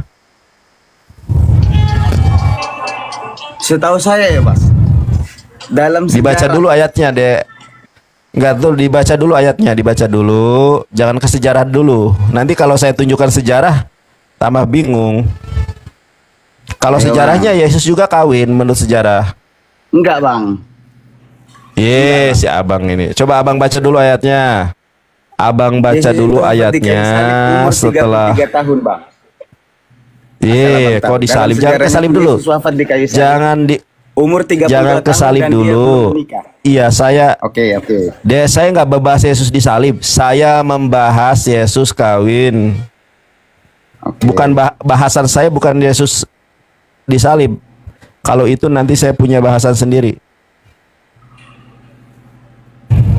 Nih sejarah nih ya. Ini menurut penemuan arkeologi nih. Yesus itu kawin. Nih saya tunjukkan. Mana, Bang? Iya, Gordon ada. Boy, Larry, this next story is really going to stir up some controversy. Absolutely. A lot of people will be talking about this. It's a new book making some shocking claims about the life of Jesus Christ. According to the Lost Gospel, Jesus married Mary Magdalene and they had 2 children. The authors even say they have evidence to back up their claims. ABC's Dan Harris has our story. It's the controversial claim at the heart of Dan Brown's The Da Vinci Code. Mary Magdalene was Jesus' wife. And this morning, an explosive new interpretation of ancient texts agrees, saying Jesus Christ... Bang ya, tar dulu. Ini aku menurut penelitian orang Amerika yang orang Kristen sendiri yang meneliti. Kalau Yesus itu kawin dan punya anak 2. Nih, saya tunjukkan ya. Saya emang nggak mau berdusta. Karena dalam Islam berdusta itu nggak boleh. Nih, saya tunjukkan ya. Ini sejarahnya nih. Boy, Larry, this next story is really going to stir up some controversy. Absolutely. A lot of people will be talking about this. Ini teman-teman ya. BBC News, para peneliti Amerika menyebut Yesus memiliki istri dan 2 anak. It's a new book making some shocking claims about the life of Jesus Christ. According to the Lost Gospel, Jesus married Mary Magdalene and they had 2 children. The authors even say they have evidence to back up their claims. ABC's Dan Harris has our story. It's the controversial claim at the heart of Dan Brown's The Da Vinci Code. Mary Magdalene was Jesus' wife. And this morning, an explosive new interpretation of ancient texts agrees, saying Jesus Christ not only married prostitute Mary Magdalene, but also had 2 children with her. A living descendant of Jesus Christ. Would she destroy faith, or would she renew it? In The Lost Gospel, due out this Wednesday, authors argue that the original Virgin Mary was Jesus' wife, not his mother, and that there was an assassination attempt on Jesus' life 13 years before he was crucified. These are allegations that 13 are bound to be controversial, but also bound. 13 tahun sebelum Yesus disalib itu dia kawin dulu. Itu ada datanya dari penelitian. Saya kan nggak bohong.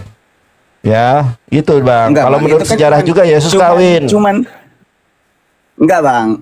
Kalau sejarah itu bukan yang kayak gitu, Bang. Kalau sejarah Bang tunjukin dokumennya. Kalau cuma ngobrol kayak arkeologi itu arkeologi. Mau saya tunjukkan arkeologinya. Enggak, itu arkeologi, Abang. Itu berita. Enggak, Bang. Enggak. Gini, Bang. Misalnya coba Abang buka dulu. Oke. Abang buka dulu Wahyu 19 ayat ke-7. Nih, aku udah Wahyu 19 ayat ke-7 dibuka dulu. Ya, setelah itu boleh Anda. Ya, boleh, silakan. 19 ayat ke-7 udah buka ini, Bang. Ya, setelah itu boleh Anda. Ya, boleh, silakan. Tooth disconnected. Dibaca. Udah nih, udah aku buka, Bang. Ya, dibaca, silakan. Jadi gini, Bang. Yang ya, dibaca dulu ayatnya. Marilah kita bersukacita dan bersorak-sorai dan memulihkan dia, karena hari perkawinan anak domba memuliakan, bukan memulihkan. Abang, bukan memulihkan ya, memuliakan. Coba dibaca. dari ayat ke-6. Perikopnya dibaca, perikopnya. Perikopnya dibaca. Bentar bang. Perikop tahu kan perikop? Nggak tahu perikop. Subjudul, subjudul. Aku dari HP bang, aku dari HP. Iya boleh, di HP juga ada perikop di HP juga. Di sini nggak ada bang. Waduh, kok bisa nggak ada nih? Coba. Ada di atasnya itu ada. Wahyu 19 doang ini bang, tulis ayat ke-7. Dek, kamu download aplikasi aja deh nih. Aplikasinya di Play Store. Kamu pakai iPhone apa pakai Android? iPhone bang. Oh, iPhone. Udah, bang, di iPhone aja, juga bang. ada tuh. Coba dibaca.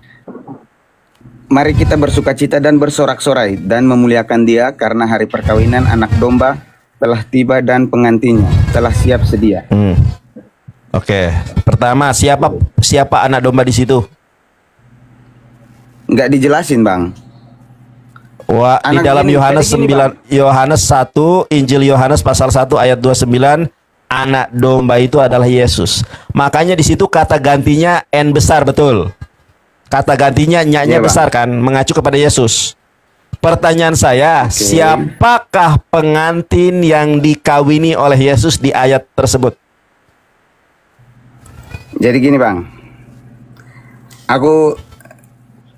maksudku aku cuman percaya. Macet memang si abang ini. Gini bang, makanya bagaimana abang percaya? Bagaimana abang percaya Kristen itu benar, sementara Yesus aja kawin bang? Sekarang gini bang. Makanya Alkitab itu jangan diketekin aja, dibaca Alkitab itu. Yesus kawin ada ayatnya. Gini bang, menurut pemahaman saya, menurut analisa saya. Bang, sebentar bang. Gini. Bang, sabar dulu. Okay. Menurut kitab suci Anda, apakah boleh Alkitab dipahami dengan pemikiran sendiri? Saya tanya. Coba abang buka dulu 1 Korintus 4 ayat ke-6. Berbicara Alkitab nggak boleh menurut pemahaman sendiri. Apalagi Anda bilang, saya tidak mendalami bang. Menurut Paulus, haram hukumnya berbicara Alkitab berdasarkan pemahaman sendiri. 1 Korintus 4 ayat ke-6 dibaca. Coba 1 Korintus 4 ayat ke-6. Nggak boleh berbicara Alkitab berdasarkan pemahaman sendiri. 1 Korintus haram. berapa bang? 1 Korintus berapa, 1 Korintus 4 ayat ke-6. 1 Korintus pasal ke-4 ayat ke-6. Coba dibaca. Nggak boleh berbicara Alkitab berdasarkan pemahaman sendiri. Apalagi adek tadi bilang saya tidak mendalami Alkitab. Loh bagaimana tidak mendalami tapi memberikan pemahaman? Coba 1 Korintus 4 ayat ke-6 dibaca. Ini nih, saudara-saudara, kata-kata ini akan kukenakan pada diriku sendiri dan pada Apolos. Karena kamu, supaya dari teladan kami, kamu belajar apakah arti ungkapan. Jangan melampaui yang ada tertulis, supaya jangan ada di antara kamu yang menyombongkan diri dengan jalan mengutamakan yang satu daripada yang lain. Apa kata Rasul Paulus? Jangan melampaui atas apa yang tertulis, supaya di antara kalian tidak ada yang menyombongkan diri dari satu kepada yang lain. Nah, saya mengatakan Yesus kawin ada ayatnya. Wahyu 19 ayat ke-7. Yang menjadi pertanyaan saya, Yesus kawin sama siapa? Kalau Anda menjawab berdasarkan pemahaman sendiri, itu kesombongan. Abang lihat gini, nih, enggak. Sini bang, abang lihat. Ya, Yesus kawin sama siapa? Dari arti ini nih bang, dari kronologi dari pasal Wahyu 19 ayat 1 sampai 21, itu tuh menempatkan pengantin itu pada gereja. Apa? Coba abang lihat di 2 Korintus 11. Mana? Coba dibaca ayatnya. Saya coba baca. Di mana ayatnya? 2 Korintus. Ya di mana dibaca ayatnya? Dibaca ayatnya. Coba dibaca ayatnya. Abang baca ayatnya. Dibaca ayatnya. Berapa tadi? 2 Korintus. Bentar ya bang. 2 Korintus. Ya, 2 Korintus 11 ayat 2. 11 ayat 2. Wih, kita berdebat dulu, Bos. Seru nih. Seru ya kan? Seru dong. 2 Korintus 11 ayat 11 ayat 2, Bang. Oke, silakan dibaca. Nah, ini dari Bible nih. Sebab aku cemburu kepada kamu dengan cemburu ilahi, karena telah mempertunangan kamu kepada satu laki-laki untuk membawa kamu sebagai perawan suci kepada Kristus. Ya, Itu tuh siapa mengacu kepada itu. perawan ya? Baik. Ya, siapa perawan yang dinikahi oleh Yesus? Jadi tambah meyakinkan kalau Ini, Yesus Bang, kawin ini, ini. Bang, ini, Bang. Siapa perawan? Ini, Bang. Siapa perawan yang dikawini oleh Yesus? Wah, enak banget perawan ini. Gimana nih? Siapa perawan yang dikawini oleh Yesus? Ayo, Itu tambah menguatkan ini, bukan? Iya, Ini tambah menguatkan kalau Yesus mengawini perawan. Waduh, perawan. Itu perawan itu artinya gereja itu sendiri, Bang. Di mana? Abang mengerti nggak? Di mana tertulis kalau perawan adalah gereja? Perawan ya perempuan, Bang. Perawan itu virgin. Nggak ada gereja itu perawan, Bang. Aduh, si abang. Gini, Bang. Aduh. Kalau cuma teman-teman catat, yang namanya perawan itu masih ada selaput darahnya. Berarti perawan kok gereja? Mana ada gereja selaput darah? Aduh, mana ada gereja selaput darah? Kalau gereja ada selaput darah, tiap hari saya ke gereja merawanin. Loh, di mana ayatnya kalau gereja adalah perawan? Kalau gereja adalah perawan, tiap hari saya merawanin gereja. Kok gereja perawan? Sejak kapan gereja perawan? Ah, si abang ini. Coba di mana gereja adalah perawan kecuali ada ayatnya. Biologis doang, Bang. Jadi kata-kata itu tuh, Bang. Kata-kata itu semua makanya perspektif masing-masing. 1 Korintus 4 ayat ke-6, jangan melampaui atas apa yang tertulis. Sebentar. 1 Korintus 4 ayat ke-6, jangan melampaui atas apa yang tertulis. Di mana tertulis kalau gereja adalah perawan? Lo bingung dia. Jadi gini, teman-teman, kalau dibaca sabar. Ini gua bacakan ya. Gua bacakan. Sebab aku cemburu kepada kamu dengan cemburu ilahi, karena aku telah mempertunangkan kamu kepada satu laki-laki untuk membawa kamu sebagai perawan suci kepada Kristus. Nah, siapakah perawan yang akan dikawinkan dengan Yesus di sorga? Ini tambah meyakinkan kalau Yesus kawin dengan perawan ini. Aduh, jadi gini, Bang. Saya kira mau menyangkal, abang mah tambah memberikan fakta yang sangat mencengangkan kalau Yesus kawinnya sama perawan. Aduh, jadi gini, Bang. Yesus ternyata hobinya perawan. Definisi kata perawan atau virgin itu, Bang, itu tuh bisa dilihat dari beberapa makna, Bang. Ngerti nggak, Bang? Oh. Jadi kalau saya tanya sekarang, kamu pernah sama perawan apa enggak? Gini, Bang. Jadi gini, Bang, kalau abang mengartikan kata perawan dalam biologis, oke. Itu perawan artinya seseorang wanita yang belum pernah melakukan hubungan seksual atau seorang pria yang belum pernah melakukan hubungan seksual. Tapi ada definisi lain dari kata perawan. Sabar. Saya luruskan. Kalau laki-laki yang yang melakukan hubungan seksual itu bukan perawan, namanya perjaka. Aduh, salah lagi si abang ini. Laki-laki yang belum penisnya masuk, sebentar. Laki-laki yang penisnya belum masuk ke lubang vagina itu namanya perjaka. Kalau perawan adalah vagina yang belum dimasuki oleh penis, itu namanya perawan. Masa membedakan perawan sama perjaka aja abang nggak ngerti? Oke, Bang, itu kan dalam arti biologis kan, Bang? Ya. Bener gak? Abang lihatnya dari perspektif arti biologis. Keperawanan itu kadang itu bisa diasosiasikan dengan makna lain, Bang. Di mana ayatnya? Kalau perawan adalah gereja, baik gini aja. Kata, kan, Mas?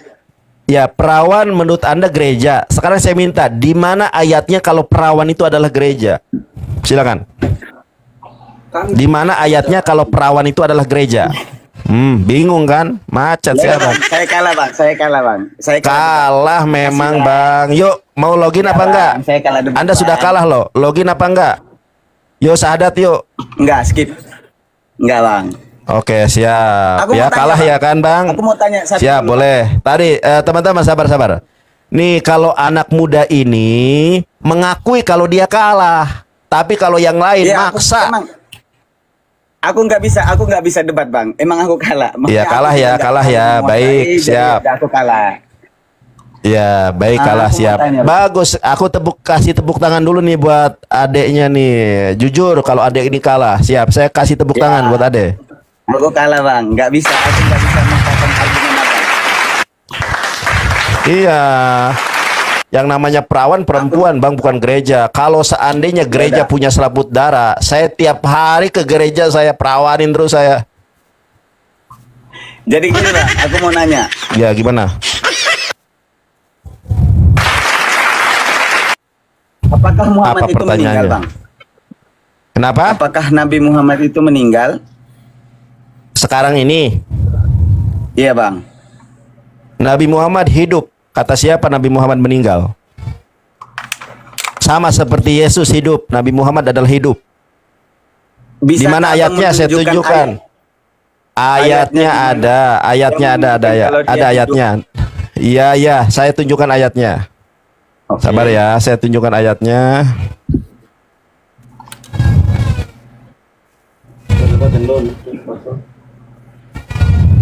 Nih, saya tunjukkan ayatnya.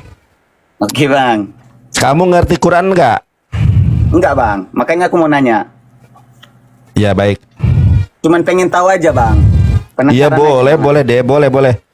Karena Ade juga santun, mengakui kekalahan, saya juga pasti lebih santun daripada Ade. Ya, Nabi Muhammad itu hidup. Oke bang. Apakah ada ayatnya bang? Ada ayat Quran. Ya, nih.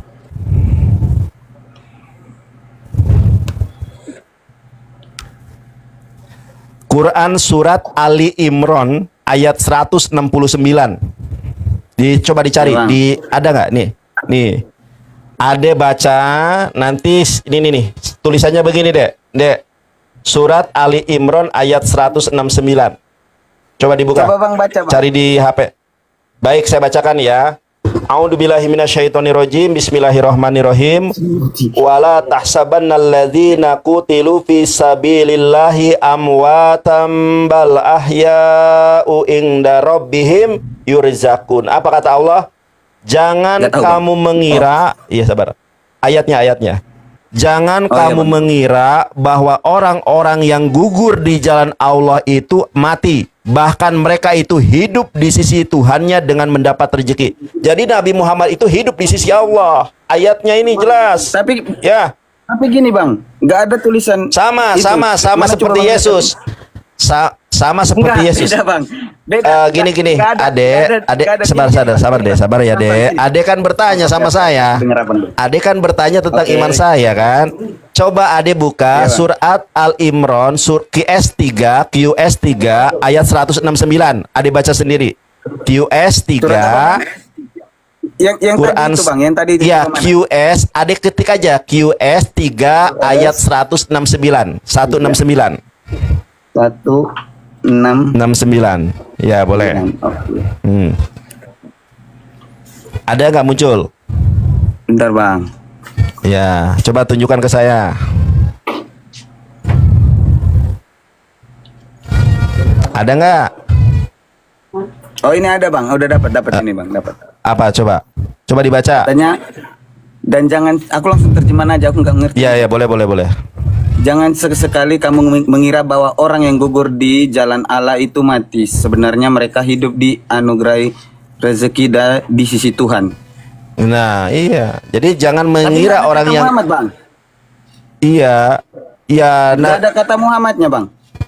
Iya, maksudnya orang-orang yang gugur di jalan Allah itu adalah orang yang hidup di sisi Allah. Nabi Muhammad adalah orang yang gugur di jalan Allah. Bahkan beliau ini orang yang membawa Islam. Kalau di kitab kita, bang, maksudnya ini cuman sebagai tolak ukur ya, bang? Perbandingan bukan tolak ukur, perbandingan. Kalau misalnya di kitab kita di Bible itu mengatakan jelas Yesus bangkit pada hari ketiga, disebutkan namanya. Ini kan dan jangan sesekali kamu mengira bahwa orang-orang yang gugur di jalan Allah itu mati. Berarti orang-orang yang percaya kepada Allah mati disebut Nabi Muhammad semuanya, bang? Atau gimana? Sabar. Ini kan gak ada sebut nama-nama Muhammad. Iya, gitu. Tapi orang-orang yang gugur di jalan Allah itu siapa? Ya nggak tahu, bang. Iya, makanya saya jawab. Orang yang gugur di jalan Allah itu adalah orang yang berpegang teguh kepada Islam. Itu orang yang gugur di jalan Allah. Bukan hanya Nabi Muhammad, semua orang yang syahid itu hidup di sisi Allah. Tapi kan pertanyaan saya, Bang, apakah Nabi Muhammad mati? Abang bilang ya kan hidup. Iya, Nabi Muhammad hidup karena Nabi Muhammad gugur di jalan Allah. Beliau adalah Rasulullah. Berarti gini, Bang. Ini menurut gua kasih improvisasi. Oke. Yonatan Nandar gini nih. Lulusan UIN Sunan Ampel Surabaya, ganteng-ganteng. Ini premis mayornya. Oke. Ya, lulusan atau alumni lah. Alumni UIN Sunan Ampel Surabaya, ganteng-ganteng. Yonatan Nandar adalah alumni dari UIN Sunan Ampel Surabaya. Berarti saya termasuk yang ganteng. Karena di situ dikatakan berarti gini, Bang. Sama seperti ini. Nabi Muhammad itu gugur di jalan Allah. Orang yang gugur di jalan Allah, dengarkan saya ini bertanya, Anda mendebat atau bertanya? Orang yang gugur di jalan Allah hidup di sisi Allah. Nabi Muhammad gugur di jalan Allah. Gitu, saudara. Berarti dia bukan tergolong Tuhan dong, Bang? Ya bukan lah. Tuhan itu satu, Allah. Lah, bentar, aku kayak bingung ya. Tuh, kok bingung? Bingungnya di mana? Berarti Tuhan Abang bukan Nabi Muhammad? Bukan, Tuhan kami itu Allah. Kalau kami menuhankan Nabi Muhammad itu musyrik namanya, murtad. Oh gitu. Iya, ini kemakan Edis nih kayaknya nih. Umat Islam kalau menyebut Nabi Muhammad Tuhan itu kafir. Umat Islam kalau menuhankan Nabi Muhammad itu murtad. Terus Nabi Muhammad itu sebagai apa di agama Abang? Maaf nih, Bang. Nabi Muhammad itu sebagai nabi, sebagai rasul, utusan Tuhan, utusan Allah. Berarti dia bukan Tuhannya? Bukan. Kalau Nabi Muhammad Tuhan, kita kafir, musyrik, murtad.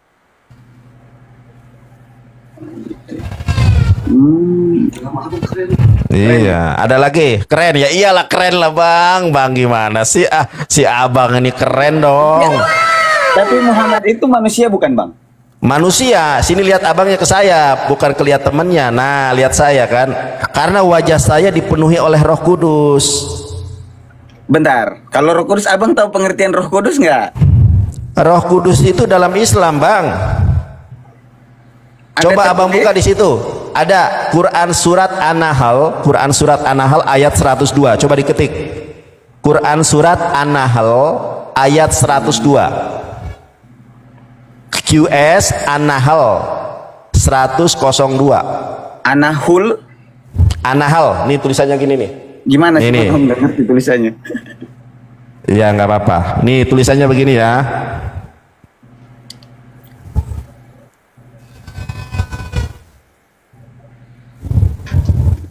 Anda baca sendiri. Nih. Mana, Bang, tulisannya begini, silakan dibaca sendiri ya. Ini tulisannya gini nih. QS An-Nahl 102. Ini An-Nahl 102. Oke. Coba dibaca langsung dibaca ayatnya apa di situ. Roh Kudus itu dalam Islam.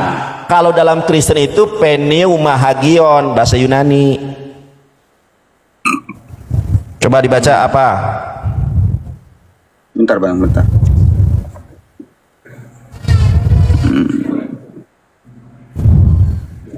Aku tidak membuka pula. Udah nemu belum? Udah. Katakanlah kepada mereka, wahai Nabi Muhammad, aku tidak mengada-ngada, bukan pula pembohong seperti tuduhan kamu. Bukan itu, Anda salah ketik itu. An-Nahl 102. Abangku An-Nahl, Bang. Nih. Jangan nervous, Abang. Ini. Surat An-Nahl ayatnya 102. 102. Bentar, Bang. 102 ini dia. Ya, yang coba. Apabila kami ganti suatu ayat di tempat ayat lainnya. 102. Aduh, bukan abangku. Oh, ini. Nih, Bang. Ruhul Kudus lihat, ya, Bang. Iya betul. Coba dibaca. Ruhul Kudus atau Jibril menurunkan Al-Quran dari Tuhan dengan hak untuk orang-orang yang telah beriman dan menjadi petunjuk serta kabar gembira bagi orang-orang muslim. Nah, Rohul Kudus itu menurunkan Al-Quran ke dalam hatimu. Jadi Roh Kudus itu adalah makhluk yang ditugaskan oleh Allah untuk menurunkan Al-Quran ke dalam hati Nabi Muhammad. Itu tugas Roh Kudus. Roh Kudus bahasa Indonesia, bahasa Arabnya Ruhul Kudus, bahasa Ibraninya Ruah HaKodes. Gitu deh. Oh gitu ya bang. Iya, bahasa Ibraninya Ruah HaKodes, bahasa Arabnya Ruhul Kudus, bahasa Indonesianya Roh Kudus. Tugas Roh Kudus itu menyampaikan firman Tuhan kepada hati Nabi Muhammad. Itu tugasnya Roh Kudus. Berarti Roh Kudus itu turun khusus buat Nabi Muhammad doang bang? Enggak, untuk Yesus, untuk Mose, untuk Elia, untuk Abraham.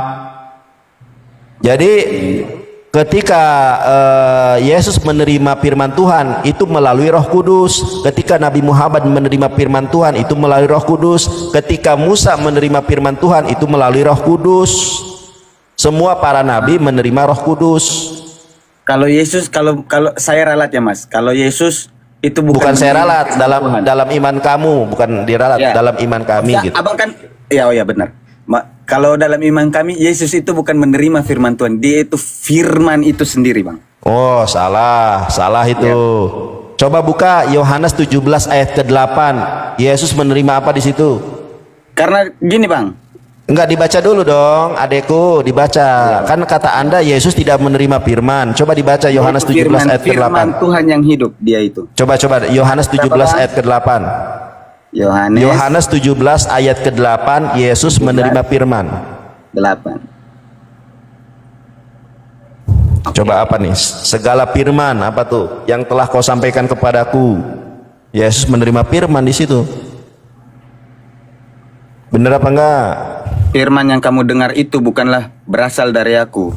Firman yang kamu dengar itu bukan berasal dari Yesus, melainkan dari Bapa yang mengutus aku. Firman itu berasal dari Bapa Allah yang mengutus Yesus. Nah, berarti firman itu Yesus berasal dari Allah. Iya bang, berarti nih aku tunjukin. Oke. Aku tunjukin ayatnya ya. Ya, nih aku tunjukin ayatnya. Yesus itu penerima firman. Injil Yohanes pasal ke-17 ayat ke-8. Nih ayatnya. Ini ayatnya ya. Dicatat. Injil Yohanes 17 ayat ke-8. Sebab segala firman yang engkau sampaikan kepadaku tuh. Yesus menerima firman karena ada firman yang disampaikan kepada Yesus. Sebab segala firman yang engkau sampaikan kepadaku telah kusampaikan kepada mereka dan mereka telah menerimanya. Mereka tahu benar-benar bahwa aku datang daripadamu dan mereka percaya bahwa engkaulah yang telah mengutus aku. Yesus menerima firman. Ada firman yang disampaikan kepada Yesus. Itu melalui Roh Kudus. Oke. Begitu deh. Makanya tugas Roh Kudus itu kan Roh Kudus sang penghibur, memberi sukacita, memberi kelepasan. Roh Kudus adalah penghibur dan penolongku. Nah, ada kan nyanyinya gereja? Masa saya yang lebih hafal nyanyian gereja daripada orang Kristen? Iya ada. Roh Kudus itu penolong. Roh Kudus itu adalah memberikan kelepasan. Roh Kudus memberikan sukacita. Roh Kudus memberikan damai sejahtera ke dalam hati orang-orang yang percaya. Makanya Yesus menerima Injil melalui Roh Kudus. Paham nggak di sini? Paham bang. Iya, paham. Terus ada lagi. Jadi Roh Kudus itu baik dalam Islam. Gini. Baik, Roh Kudus dalam Islam, dalam iman Kristen itu sama sebagai pembawa berita baik yang menaruh kelepasan, yang menaruh sukacita, yang menaruh kabar gembira dalam hati orang yang percaya. Nah, Nabi Muhammad menerima Roh Kudus berupa Al-Quran. Jadi Roh Kudus menyampaikan Quran ke dalam hati Nabi Muhammad. Quran surat An-Nahl ayat 102. Begitu adekku. Paham ya dek ya? Oke, mudah-mudahan adek dapat hidayah kalau ada mau belajar tentang Islam, dikunjungi YouTube Yonatan Nandar, di subscribe. Semua perdebatan saya dengan pendeta-pendeta terkenal ada di YouTube saya, Yonatan Nandar ya. Belajar, mudah-mudahan ada dapat hidayah. Sebentar, satu lagi sebelum ada turun. Menurut iman Kristen, tubuh kita ini adalah bait Roh Kudus, benar apa tidak? Iya bang. Menurut keyakinan orang Kristen, tubuh kita ini bait Roh Kudus. Jangan nodai bait Roh Kudusmu dengan merokok. Jangan nodai bait Roh Kudusmu dengan ditindik. Jangan nodai bait Roh Kudusmu dengan ditato. Jadi kalau adek mau mengikuti Roh Kudus, jangan mentato tubuh, jangan menindik bagian anggota tubuh, karena itu adalah bait Roh Kudusmu. Kalau ada cinta Yesus, ini lepas tindiknya itu nggak boleh dalam ajaran Kristen, dalam ajaran apostolik nggak boleh. Iya, kalau cinta Yesus lepas tuh tindiknya, nggak boleh ya.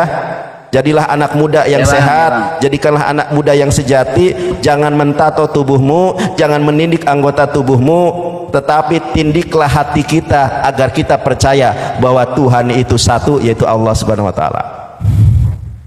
Gitu deh ya, mohon maaf, bukan jangan tersinggung sama saya anggap kamu seperti adik saya sendiri ya. Maksudnya ini kan diskusi bang, santai. Aku cuma pengen tahu aja. Namanya kan diskusi kan gitu bang. Iya betul, paham ya dek ya. Kalau kita mau bang, mau tanya ke orang-orang kan gak enak, mereka juga. Iya, nggak apa-apa, tanya ke saya aja. Di follow saya, nanti kalau saya live silahkan naik lagi ya. Ya bang, gini bang, abang pernah debat sama Bang Edis nggak bang? Oh, Edis, aduh, benar dong. Nih, mau saya tunjukkan? Mau saya tunjukkan nggak? Dia lebih paham. Iya, nih Edis ya. Mau saya tunjukkan? Saya debat dengan Edis. Mau? Nih saya tunjukkan. Bluetooth connected. Tak selamanya cinta dijadikan. Nih bang.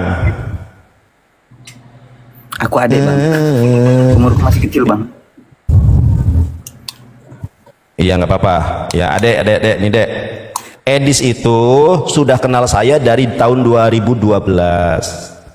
Nih Edis nih ya. Ini saya tunjukkan nih sebar. Nih Edis nih.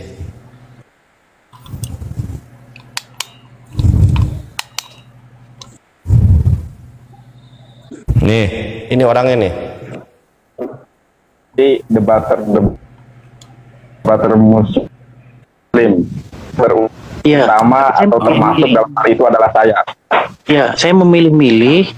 Saya nggak mau diskusi dengan orang awam. Kenapa saya mau diskusi dengan Kang Nandar, dengan Ustadz Nandar? Karena dalam menurut saya Ustadz Nandar memiliki pemahaman akan Islam yang di atas rata-rata. Oh, Edis mengakui kalau pemahaman Islam saya di atas rata-rata. Iya bang, maksudnya kan kita lihat di sekolah-sekolah teologi itu dipelajari teks aslinya. Hanya saja ada sebuah dogma atau ada suatu. Ya, jadi Ade gini aja, Ade sudah subscribe YouTube saya atau belum? Aku cari di sini tadi. Udah bang. Sudah belum? Di subscribe YouTube saya. Coba Yonatan Nandar sudah, coba aku lihat. Coba debat dengan Edis ada di situ. Nih saya tunjukkan. Ada di Yonatan Nandar ya. Ada semua debat saya dengan Edis itu ada. Nih saya tunjukkan ya. Di subscribe makanya. Ade belajar di situ ya, Dek ya. Supaya Ade dapat hikmat. Seru aja bang. Soalnya aku nonton yang Bang Edis debat sama Mas Ucup, Mas Ucupnya nggak masuk bang. Iya makanya Ade mau mau tahu nggak debatnya si Edis. Iya makanya Ade lihat di YouTube saya. Nih, tapi ya. Ini nggak ada aplikasi. Nggak ada aplikasi YouTube. Apa? Nanti YouTube, nanti YouTube masa nggak ada aplikasi? Ya. Nih. Ini nama bang, YouTube saya deh. YouTube ya, pakai VPN bang. Oh di Cina nggak boleh ya? Nih deh. Iya bang. Ngaku ahli Quran. Nanti aku nyari di laptop. Edis Sidabutar babak belur. Ya di laptop ini. Ngaku ahli Quran, ya, Edis Sidabutar babak belur. Nih saya tunjukkan videonya ya di YouTube Yonatan Nandar ya. Sampai sekarang saya merasa tidak satu Muslim pun tidak satu muslim pun lebih memahami Quran daripada saya, dan saya belum pernah menemukan satu muslim pun yang lebih giat mempelajari Quran. Kamu bisa baca ini atau tidak? Sebentar, coba agak besarin ya. Itu depannya itu alif, ada kasroh satu di bawah ya. Oke bang, udah paham. Sudah bang. Besar ini loh. Nih besarin lagi. Nah, ahli Quran tapi disuruh baca nggak bisa. Ya, nanti bisa dicari di YouTube saya. Semua perdebatan saya dengan Edis banyak di YouTube saya. Ya, Yonat. Anda. Malam bang, biasa dia live bang. Aku pengen lihat aja bang. Maksudnya pengen kalau bisa. Gimana? Waktu. Asli mana? Asli mana?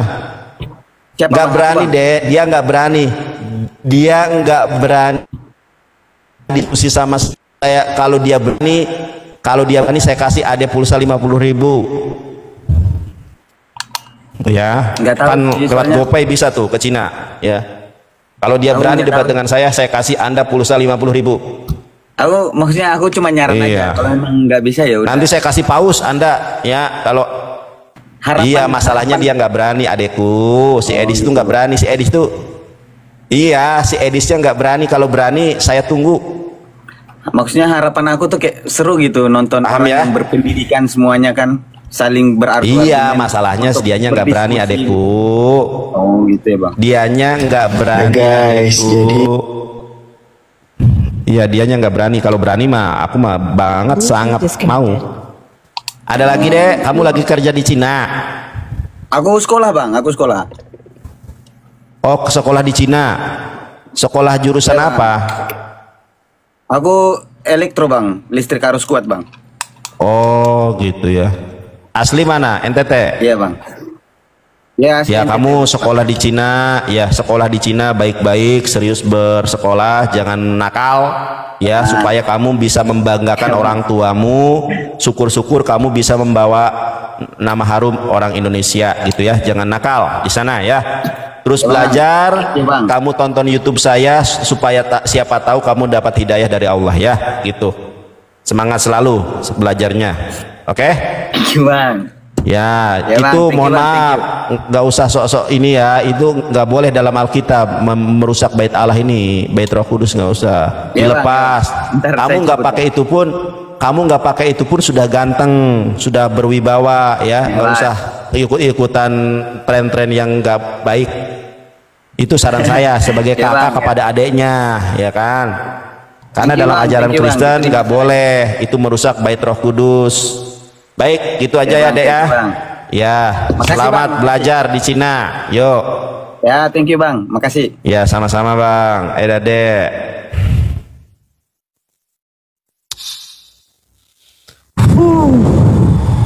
Ternyata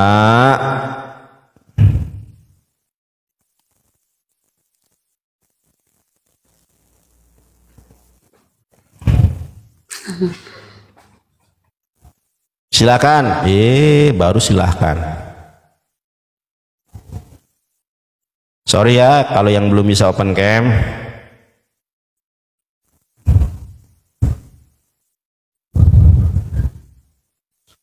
Oke guys, mau sholat